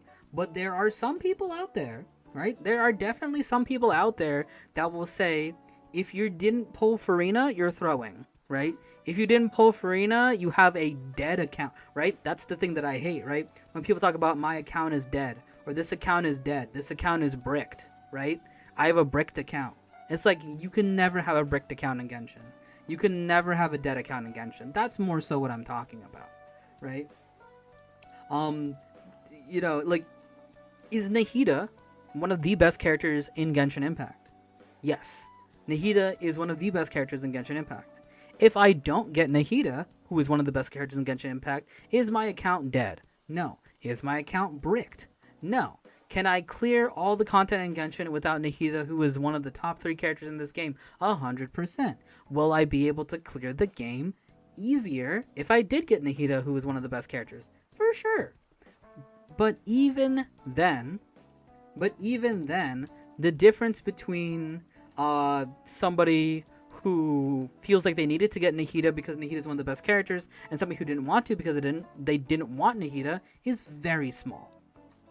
Is very, very, very small. It is very small. It is a couple pulls every single month. That's it. That's it. You can't have a bricked account when... What? I don't know who that is. Your account is bricked because you listen to Aha. That's actually true. I'm the one that has the bricked account because I pulled freaking Kanich by accident. But even then, who cares? It's like Donkey Kong players in Smash Bros. Melee. Well, fighting games are different, actually. I would actually say fighting games are different because I think meta is a lot more important in fighting games, right?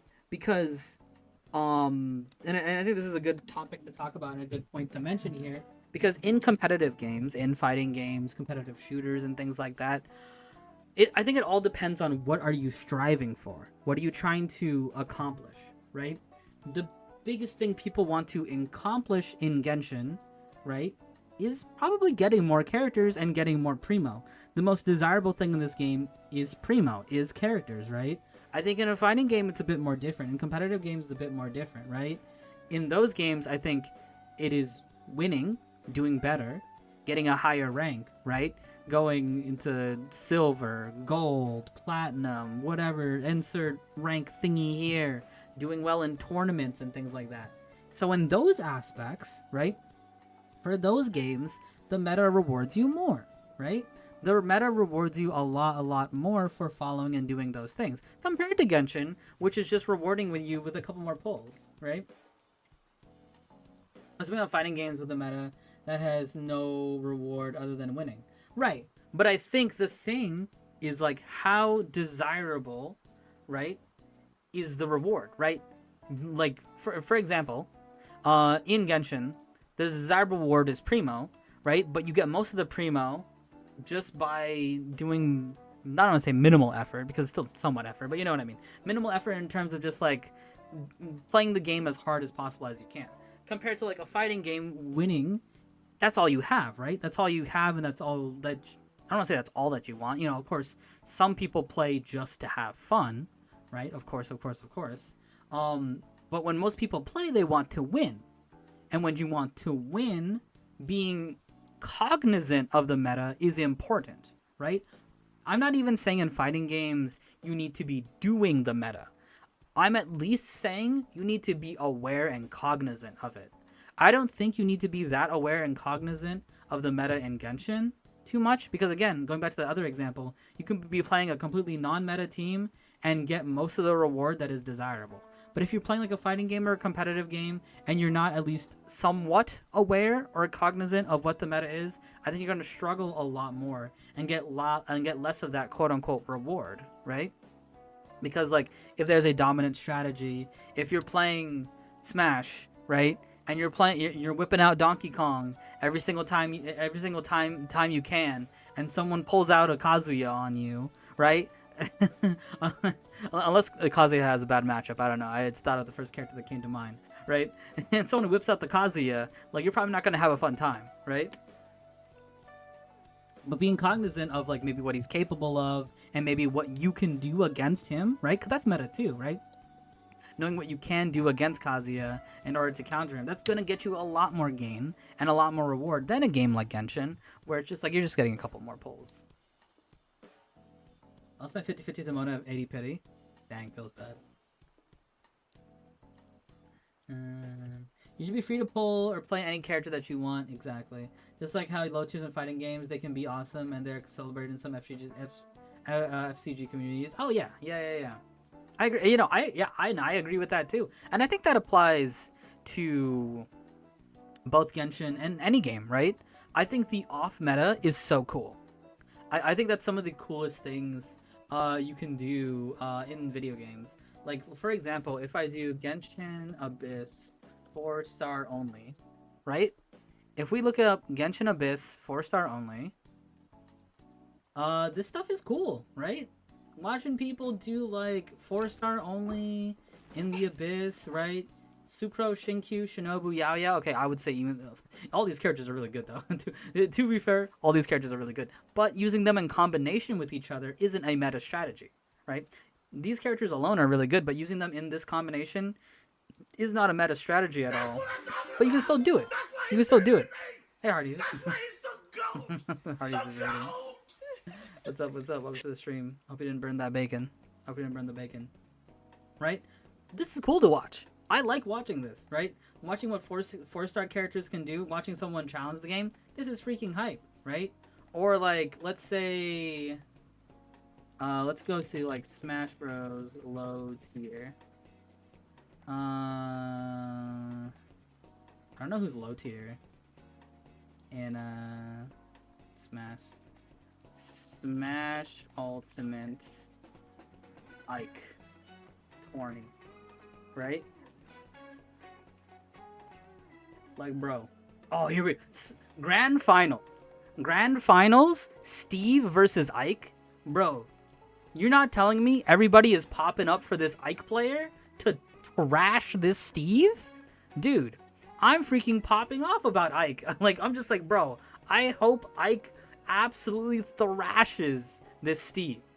I hope he makes him go running and crying, right? You know what I mean? And I think that's a big point in the meta too. Is like, I think off meta can be some of the coolest, right? Ike in 2024, 2023, but still. Falcon, what's Yeah. your favorite game? Can you help me get more Prima Gems? Hold on. But yeah, no, like watching this, for example, right? Watching this Ike fight this Steve, he's in grand finals, right? He worked his way to get to grand finals following a non-meta strategy, right? Ike is not meta. Ike is not good, especially against Steve. Ike is not good, especially against Steve. But watching a low tier character, watching a low like non-meta character, like go point for something that is meta is hype. Is awesome, right? It is amazing. It is cool. It is great. I don't know who wins, but just being able to see this, right, is really, really cool. Which is another point that I'm trying to make. 'Cause I think that applies to Genshin too. I think one of the most unfortunate things about Genshin is that, again, Genshin is a game where every character is viable. Every character is usable. But I think people are always doing meta strategies. And again, it makes sense. I'm not saying people shouldn't do meta strategies. Play what you want. Play how well you want. You know, if you want to follow meta strategies and things like that, please go. Please go for it. Please go for it. Please do it if you want to. But I will say it is such a shame that this game is so open and is so broad for people to play wacky and fun things. And not that many people do wacky and fun stuff because, like, it's not meta or, like, it's not the strongest strategy. But it's like the game gives you this space to make some weird combos, right? Play your DPS Chi-Chis, right? If you want to do freaking, I don't know, if you want to do, like, Blizzard Strayer, like, Beto, sure, go for it. There's so many weird and crazy and fun strategies and things you can do, and nobody wants to do them, but you have so much freedom to do them because the game lets you have that freedom.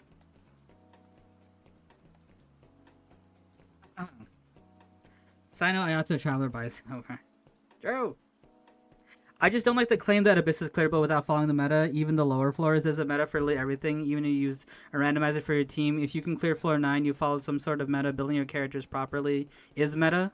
I don't think level 80 Toma Kuchin Candice Shenyan is clearing with defense artifacts all around. At least not without a strategy.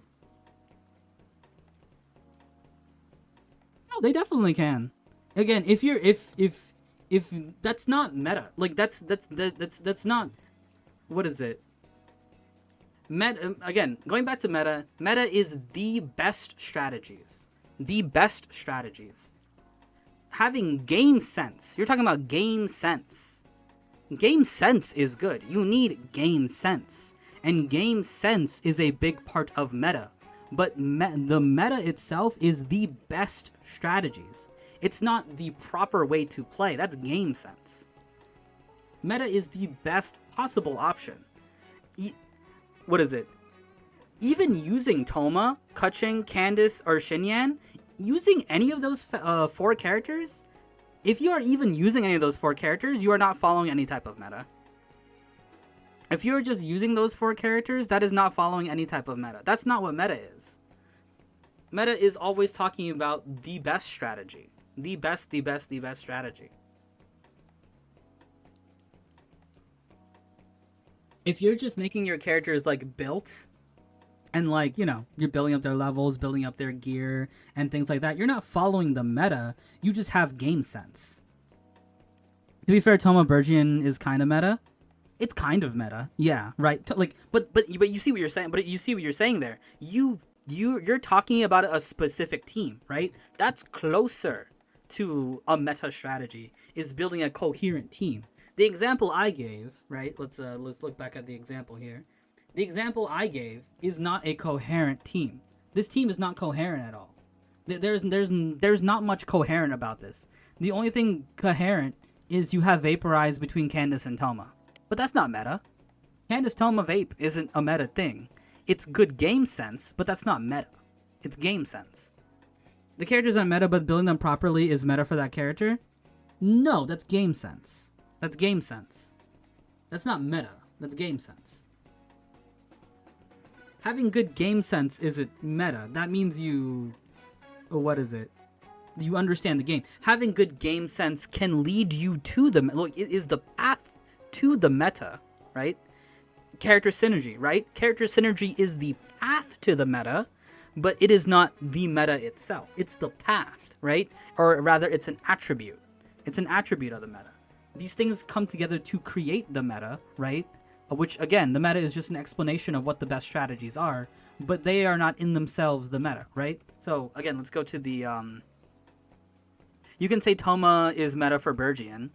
Yeah, right? If you want to be specific, you can say Toma is meta for Bergian, but you can never say Toma is a meta character, which is what I'm talking about. Again, I'm talking about in the broad of the game as a whole, what is meta, what isn't meta, right? That is a specific example. right? You changed the what is it? The example got changed from Genshin as a game to Burgian, right? If we're talking Genshin as a game, Toma is not meta. If we're talking Burgian, we've changed the right. We've changed the table that we're working with here, and now we're only talking Burgian characters, which is like what Toma, Dia. I don't freaking know. There's nobody else. Kenich, but even then, he can't enable Burgian on his own. I think your definition of meta is a bit flawed. Okay, why is that? Of course there are meta builds. Yeah, okay. Like EM, Shinobu, Whimsy, Arlecchino. Yeah. What's the flawed part? I don't get the meta when it's possible at 36 stars with Abyss. I don't get the meta when it's possible at 36 Abyss with 4 stars only. Exactly. So the meta is different from what is meta. What? Say what you're saying completely. You're saying a lot of like isolated thoughts. The meta is the best. Yeah. But meta, uh-huh.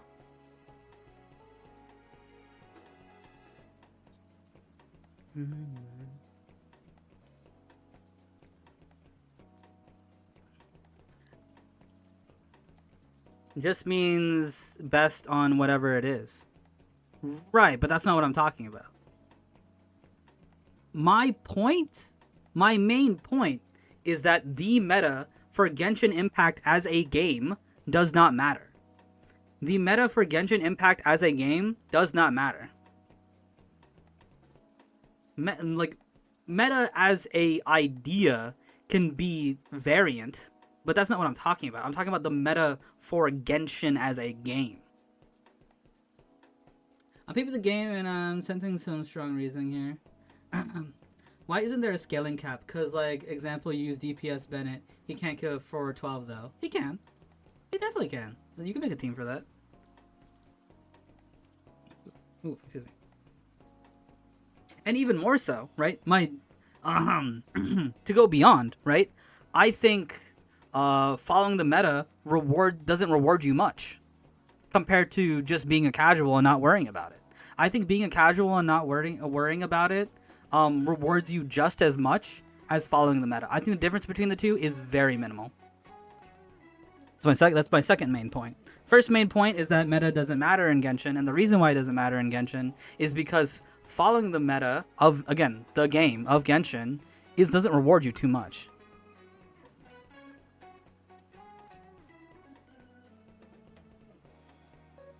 But the strategies used and builds equipped were the best for that scenario.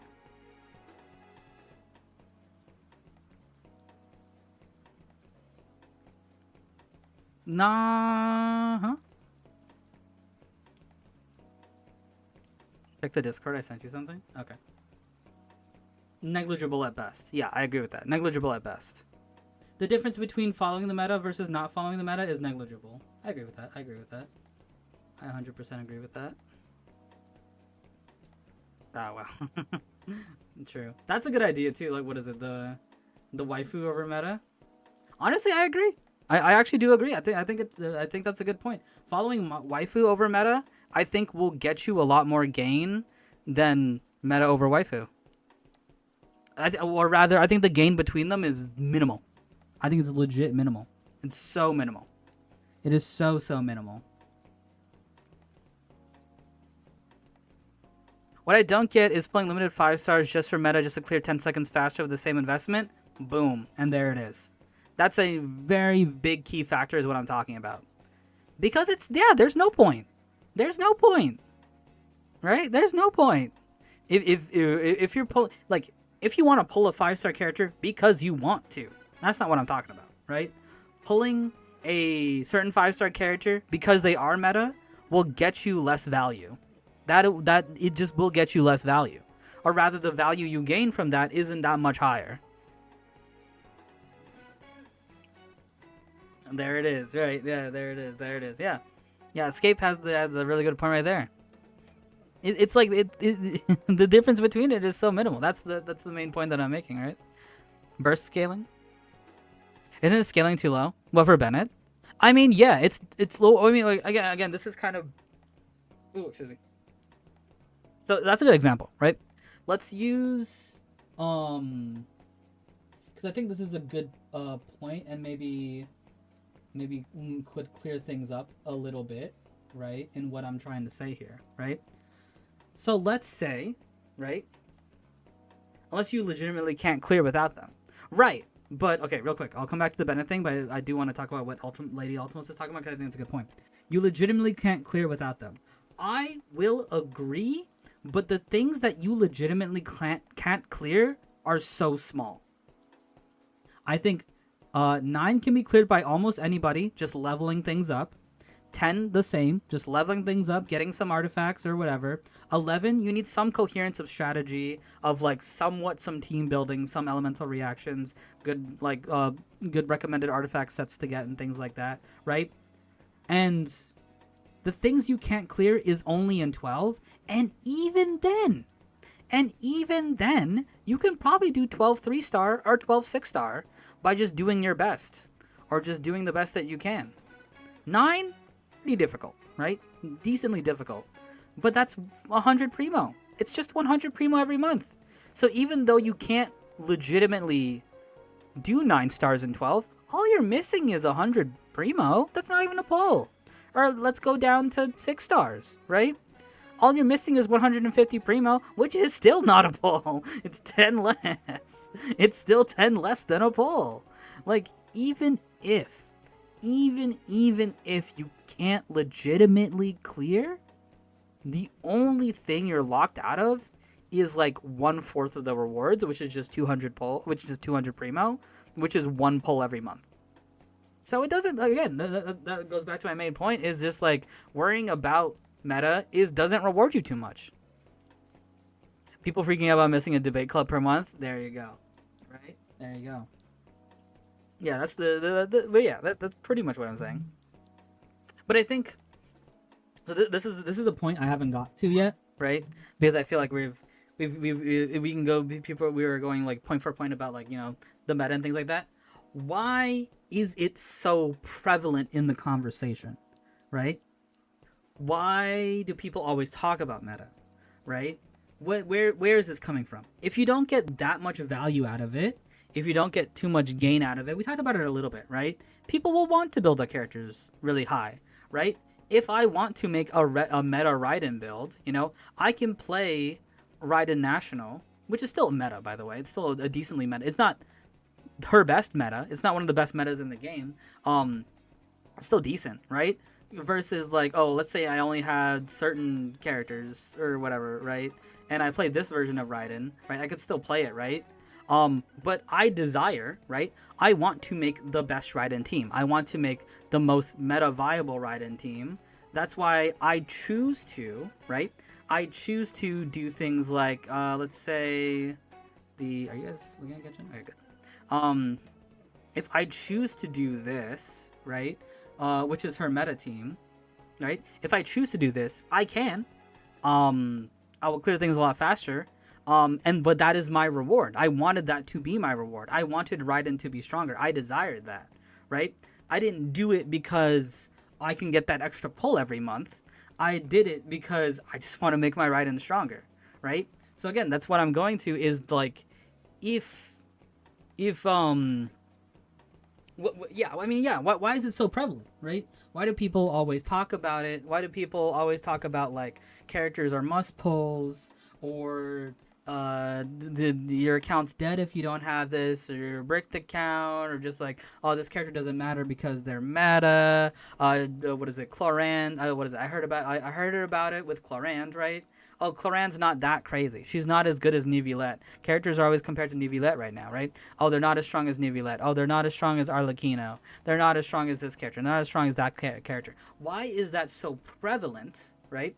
Why is that so prevalent if following the most meta strategies doesn't really matter too much, right?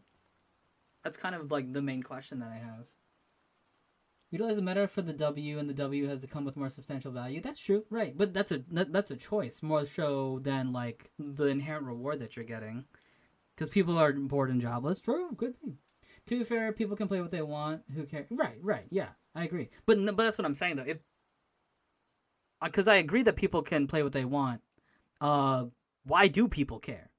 Because, like it or not, people do care, and for some reason care what other people play. Like, that's what I'm trying to, like, understand or figure out. And that's even why we're talking about this, right? Is if meta doesn't matter, or rather, meta doesn't reward you very much, why do people care? Like, why do people care? That's it. Genshin is not structured to enforce us to utilize the meta to such a degree. Yes, 100%. That's another good way to put what I'm saying. Genshin is not structured to enforce us to utilize meta to such a degree. Yeah, I 100% agree with that. 100% agree with that. Because again, if we want to go to the business aspect, shall we go to the business aspect? If we go to the business aspect, this has created big dividends, right? Genshin is the tippy top.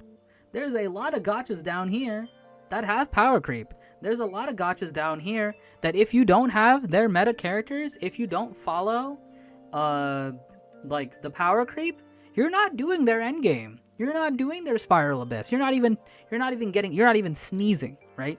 You're not even sneezing on some of their spiral abysses. I'm not saying all these lower games are like that. I'm not saying that at all. But a good chunk of them, right?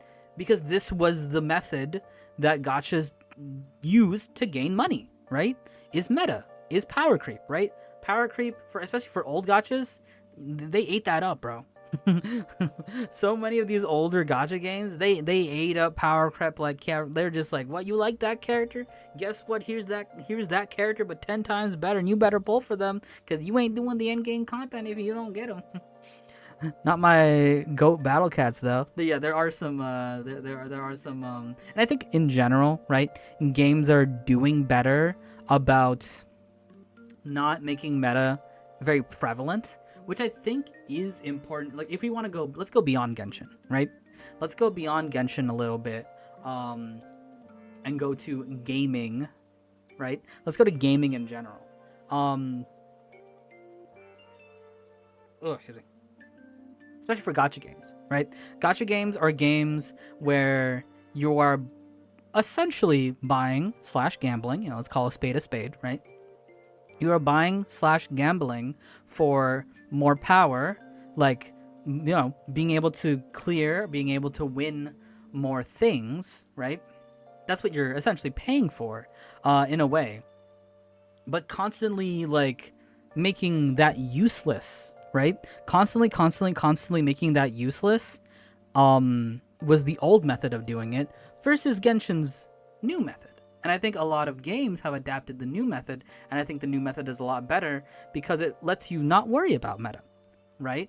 For example, let's say I like Ayaka a lot, right? I mean, Ayaka, catching. I like catching a lot. Or maybe I mean, screw it. Let's say Ayaka. Who's my stand-in for Ayaka? We'll make Fremine. Let's say Fremine's Ayaka, right?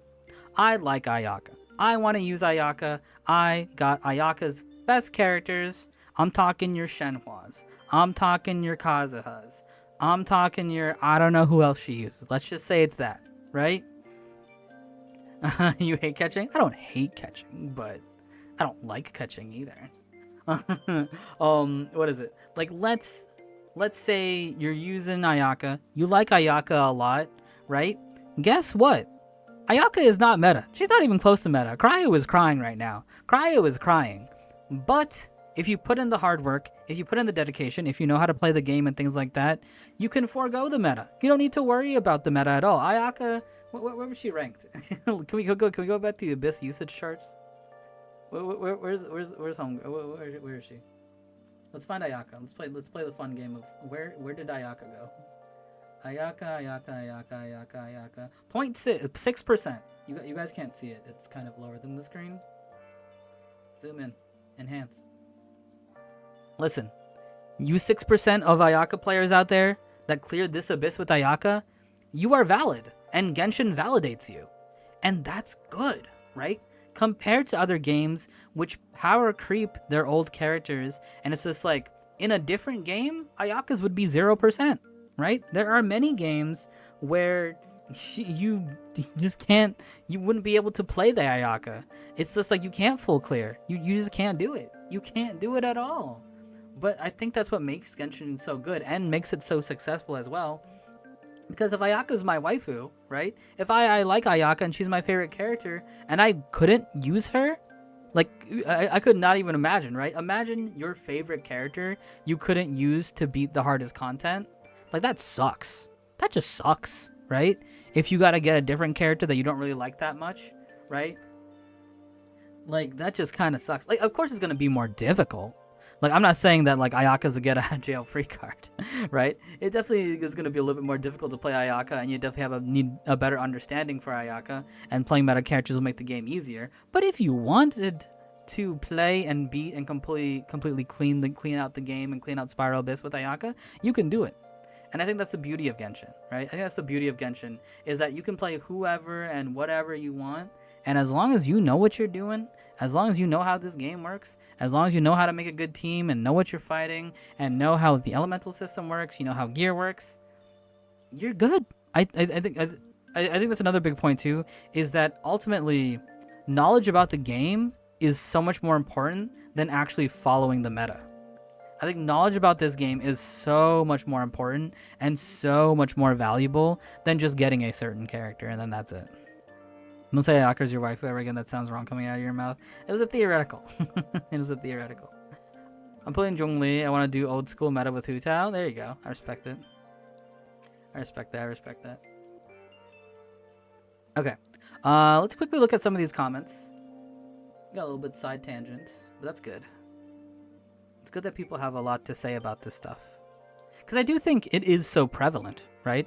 I think it is so prevalent in video games. Right, in gaming in general, meta is talked about so much in gaming in general. Like, what's the meta strategy? What's the best strategy? What's the best thing that you do? Because it makes sense, right? Isn't Dendro meta right now? Yeah. In general, I think Dendro is meta, but I also think the meta in terms of elements is so broad. Not broad, but it includes a lot. Like, I would say Dendro. What was it? Dendro, Anemo, Hydro are like the tippity top. Electro, Pyro, and Electro, Pyro is like not too far behind.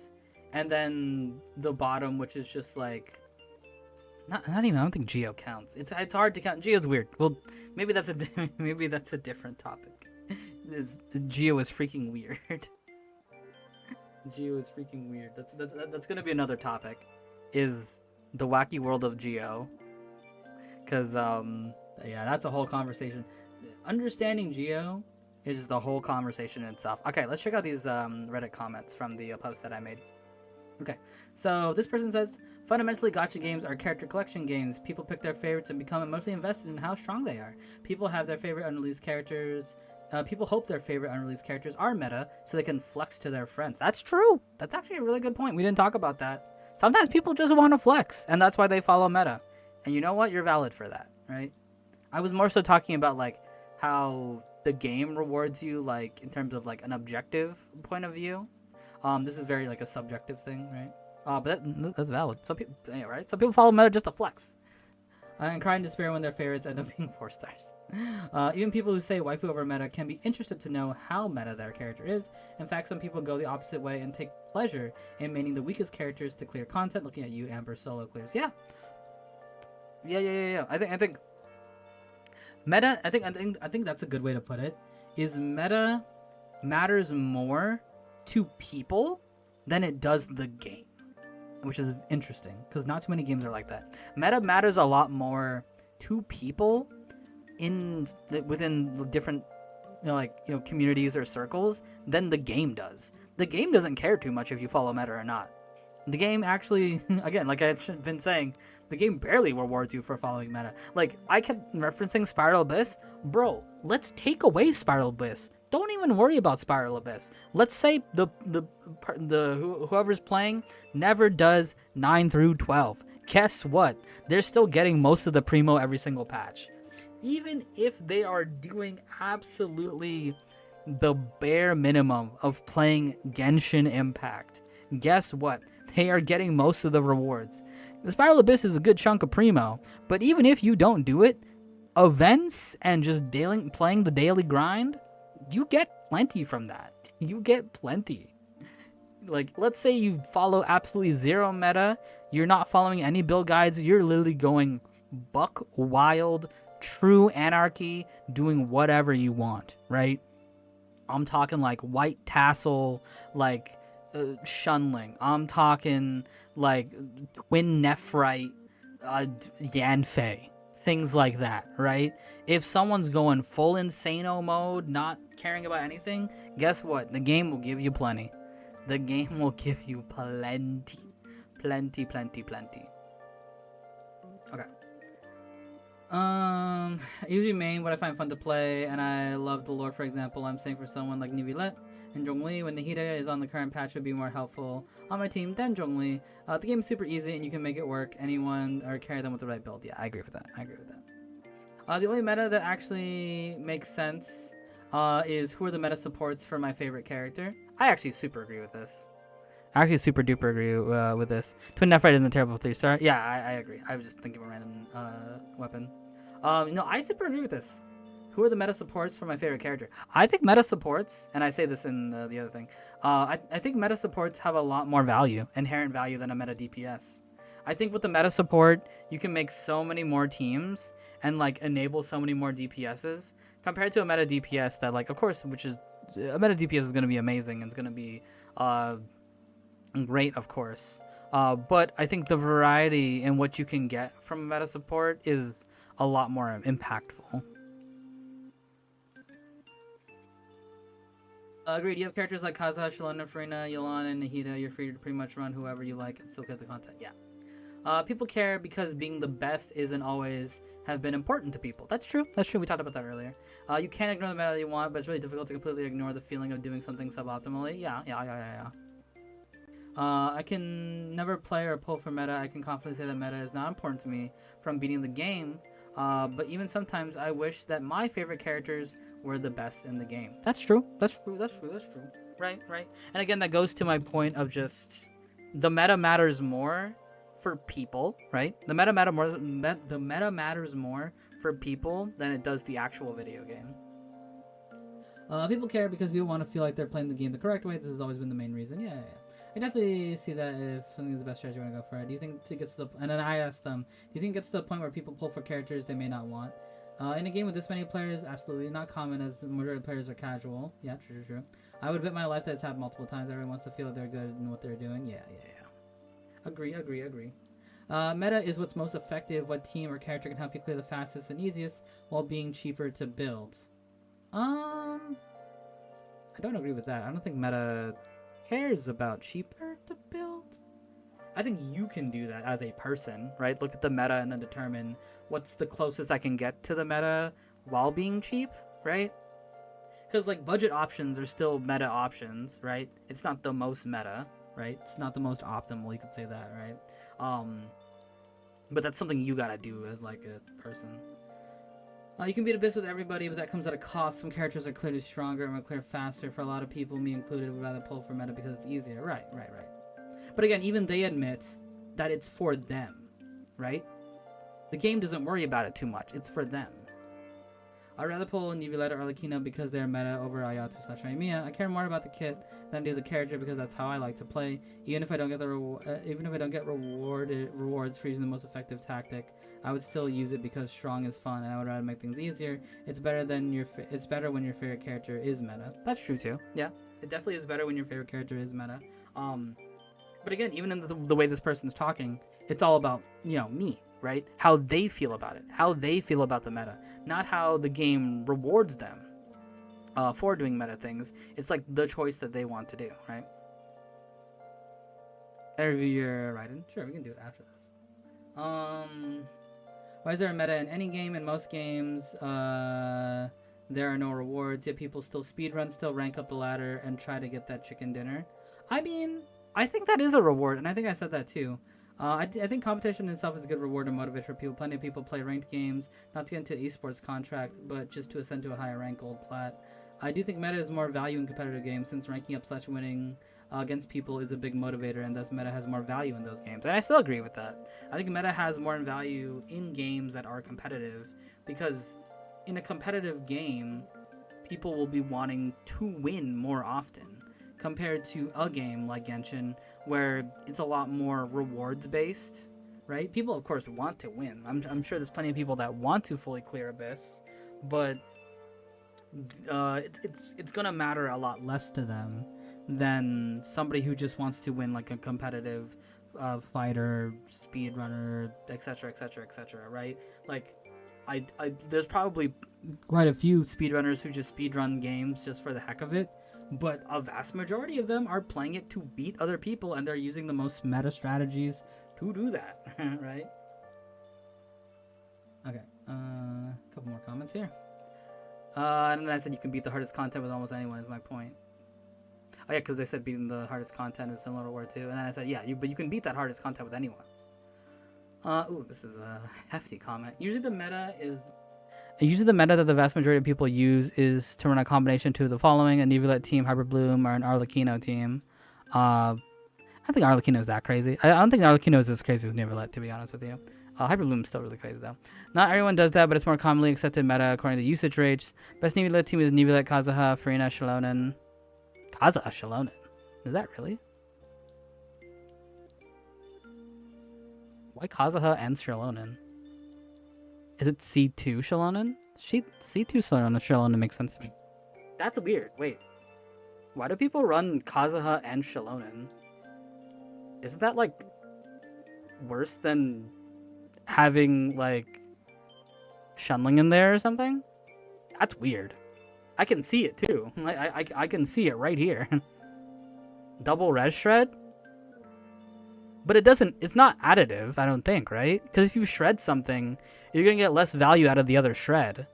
Because it doesn't go beyond like the defense. I don't know, how do they interact? I guess maybe it depends how they interact with each other. I actually don't fully know how they interact with each other. It does go negative? Does it actually go negative? When it goes negative, it's half of its original value. I don't know. Yeah, I guess I would have to see some damage test. I just don't see how that would be better than using Shunling in place of Kazuha or Shallonen. Because then you can hit vaporizes. Then you can hit vapes. That's crazy to me. Okay, that's interesting. Huh. Yeah, I don't know. I guess I have to look stuff up about it. Yeah, because in my head, if they're both shredding, then having both on the team doesn't add too much value. Maybe I need to test that or something? But I would assume that it doesn't have as much value as running one or the other and then having a vaporize reaction. Shalonen's Natlin's artifact set plus her signature if she has it. Yeah, it's similar. Which both are damage percent increases.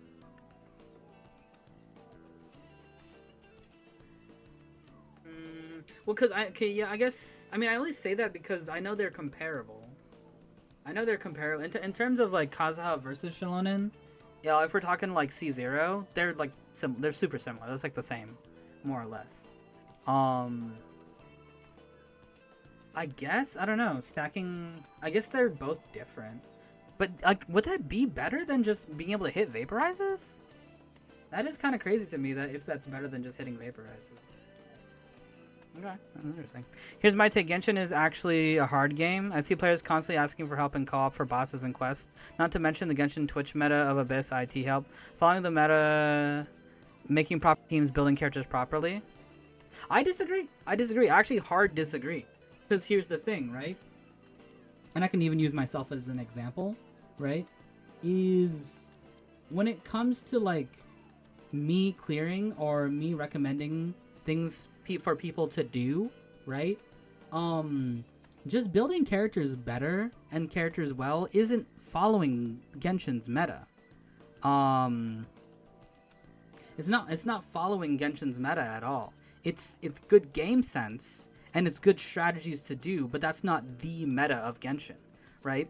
People asking for help in co-op for bosses and quests, and the Abyss IT help, the help you're getting is never going to be, oh, you need to pull Nivilet. You need to pull Arlecchino. That's the meta, right? The meta is the best teams that you can do, right? Just building the characters that you already have better is kind of getting you closer to where the meta is, but that's just game sense. Whenever someone is just like, oh, I need help with theater or I need help with Abyss, if meta mattered a lot, my advice for them would be like, oh, you need to get Nivilet or you need to get Arlecchino. I've never really said that because you don't need to, right? That's the thing. That's what meta in terms of Genshin as a game is. Genshin as a game, the meta is Nivilet, Arlecchino, maybe it's, Nahida, the Hyper Bloom, C6 Farina, things like that, C6 Chiori, right? Some of these strongest things in the game. There is never a need or a reason to go for these strongest things in the game. The strongest things in the game are still very strong, but it is never needed. Even in the examples that you mentioned, none of them need the meta strategy. Because again, following the meta isn't making proper teams. That's game sense. Building characters properly isn't following the meta. That's game sense. Following the meta is going for following the meta in terms of the game as a whole is going for the best strategies, which is the strongest teams, which is, let me go back to this one, which is like this, right? If we're talking following the meta, we're talking about this.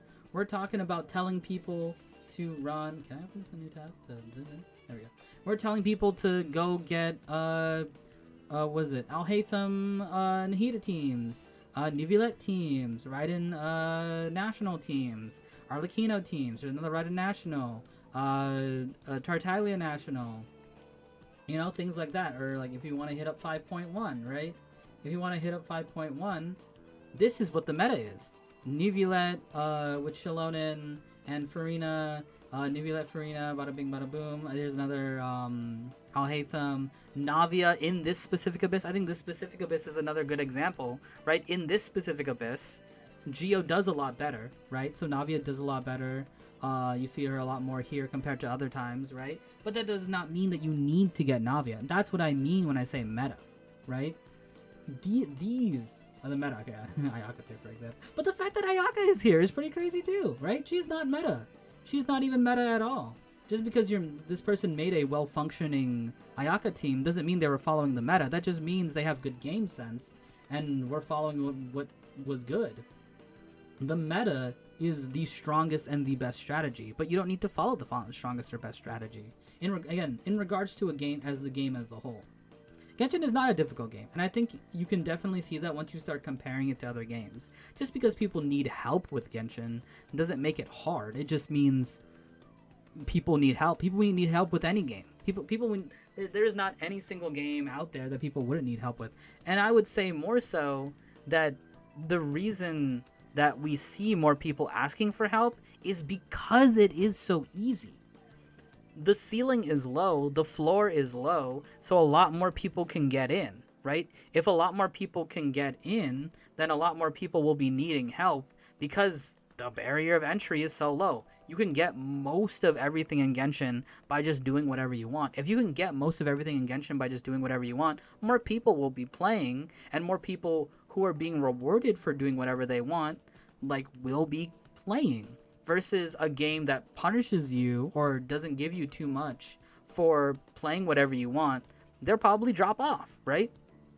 The people that stick to Genshin in general are a lot more casual. And if people are a lot more casual, then people will be needing for help more often. It doesn't mean that the meta is important. That means that Genshin has cultivated a bigger casual fan base. Genshin can be as difficult as you want it to be. Right, exactly. And I think as you want it to be is a big key factor there, right? as you want it to be is a big key factor. You can definitely do things to make things easier. You can definitely follow strategies and tactics to make things easier, but you are not required or even encouraged to follow the big meta strategies. You're not at all. You can do whatever you want, and again, clear most of Genshin's content. Remove Spiral Abyss. Take it away, right? Take away Spiral Abyss, and what do you get? Still a lot of primo. Still a lot of reward. Still a lot of content you can clear. Abyss only accounts for a very small amount of the total game, and somebody can completely ignore it and still do most of what's in this game. That's my main thing, right? That's my main thing.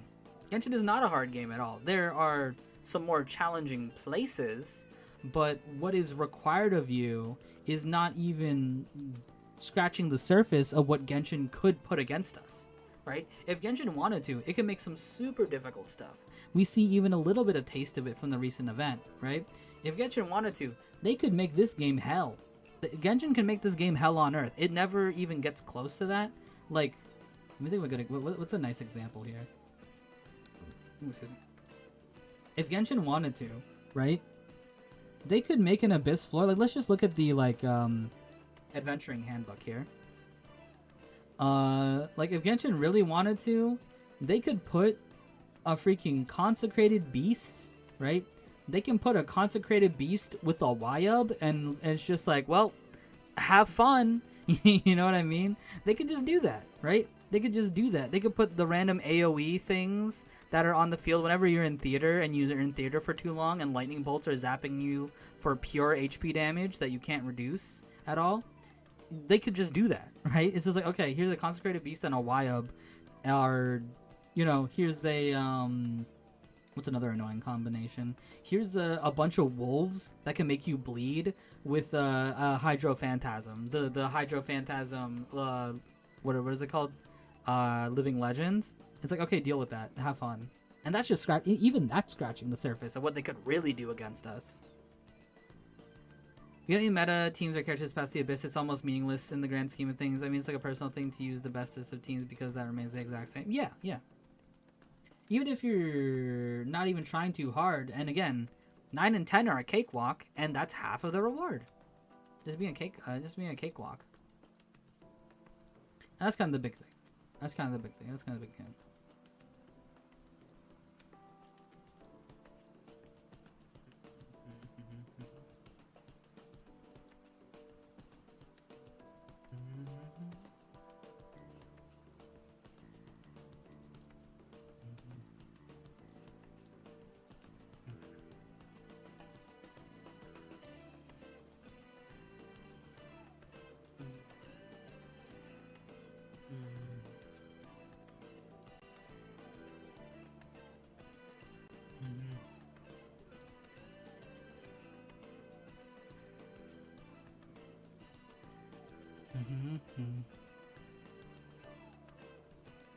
I wonder where the phrase "a cakewalk" comes from, because people don't walk on cake.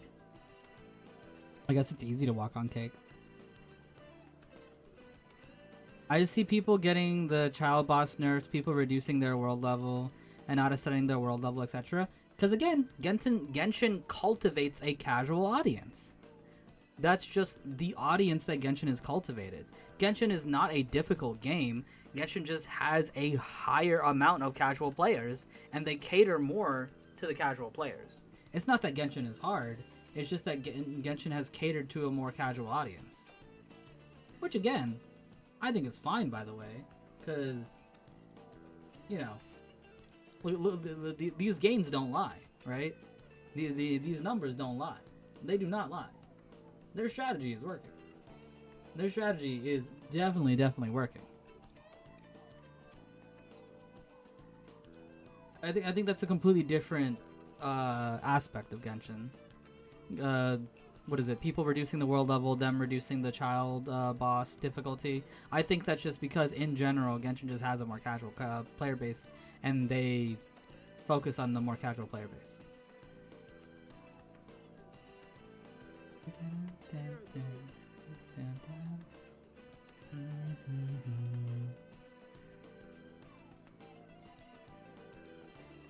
Mm-hmm.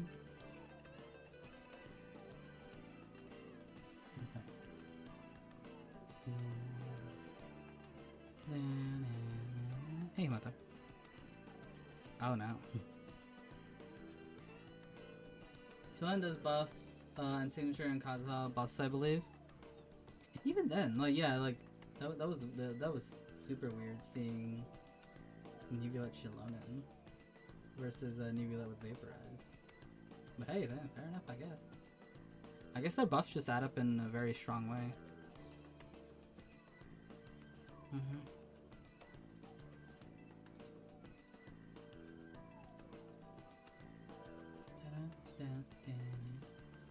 But yeah, I think that wraps it up. Unless anybody has any last minute.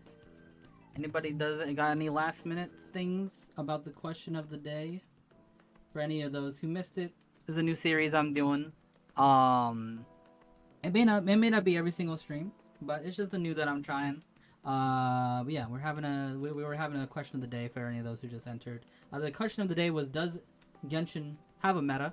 In my opinion, just to sum it up, I think Genshin does have a meta, and that meta does exist. We can see it in things like Spyro Abyss clear charts and things like that, and how well a character does. So it does have a meta, but does the answer does it have a meta? Yes. I think it does have a meta, but it doesn't matter. That is my main takeaway. I think Genshin does have a meta, but that meta does not matter because the game does not reward you that much for following the meta. The game rewards you just by playing what you want to. If you do follow the meta, the most that you're getting is a couple pulls every month, maybe an easier playing experience, and things like that. But the difference between following the meta versus not following the meta is very, very minuscule. It is very, very minuscule. So I think worrying about the meta is not something that should matter at all. But isn't the meta thing something the community decides on? I think it's mostly what the community figures out. It's not that the community is deciding, oh, this is the meta. It's like, this is what the community has figured out. And there could be things that are meta that people haven't figured out yet. Maybe there's a hidden technique with, like, let's say, I don't know. Let me look for a character that's lower on the usage chart, right? Maybe there's a hidden technique with... I got the wrong page. There we go. Maybe there's a hidden technique with Lynette that people just haven't figured out yet or haven't done yet. It's still meta. People don't know about it, right? Even if people don't know about it, it's still a meta thing, but it's just that people haven't found that out, right? Meta is more so like knowledge. It is knowledge of what is good and what is important.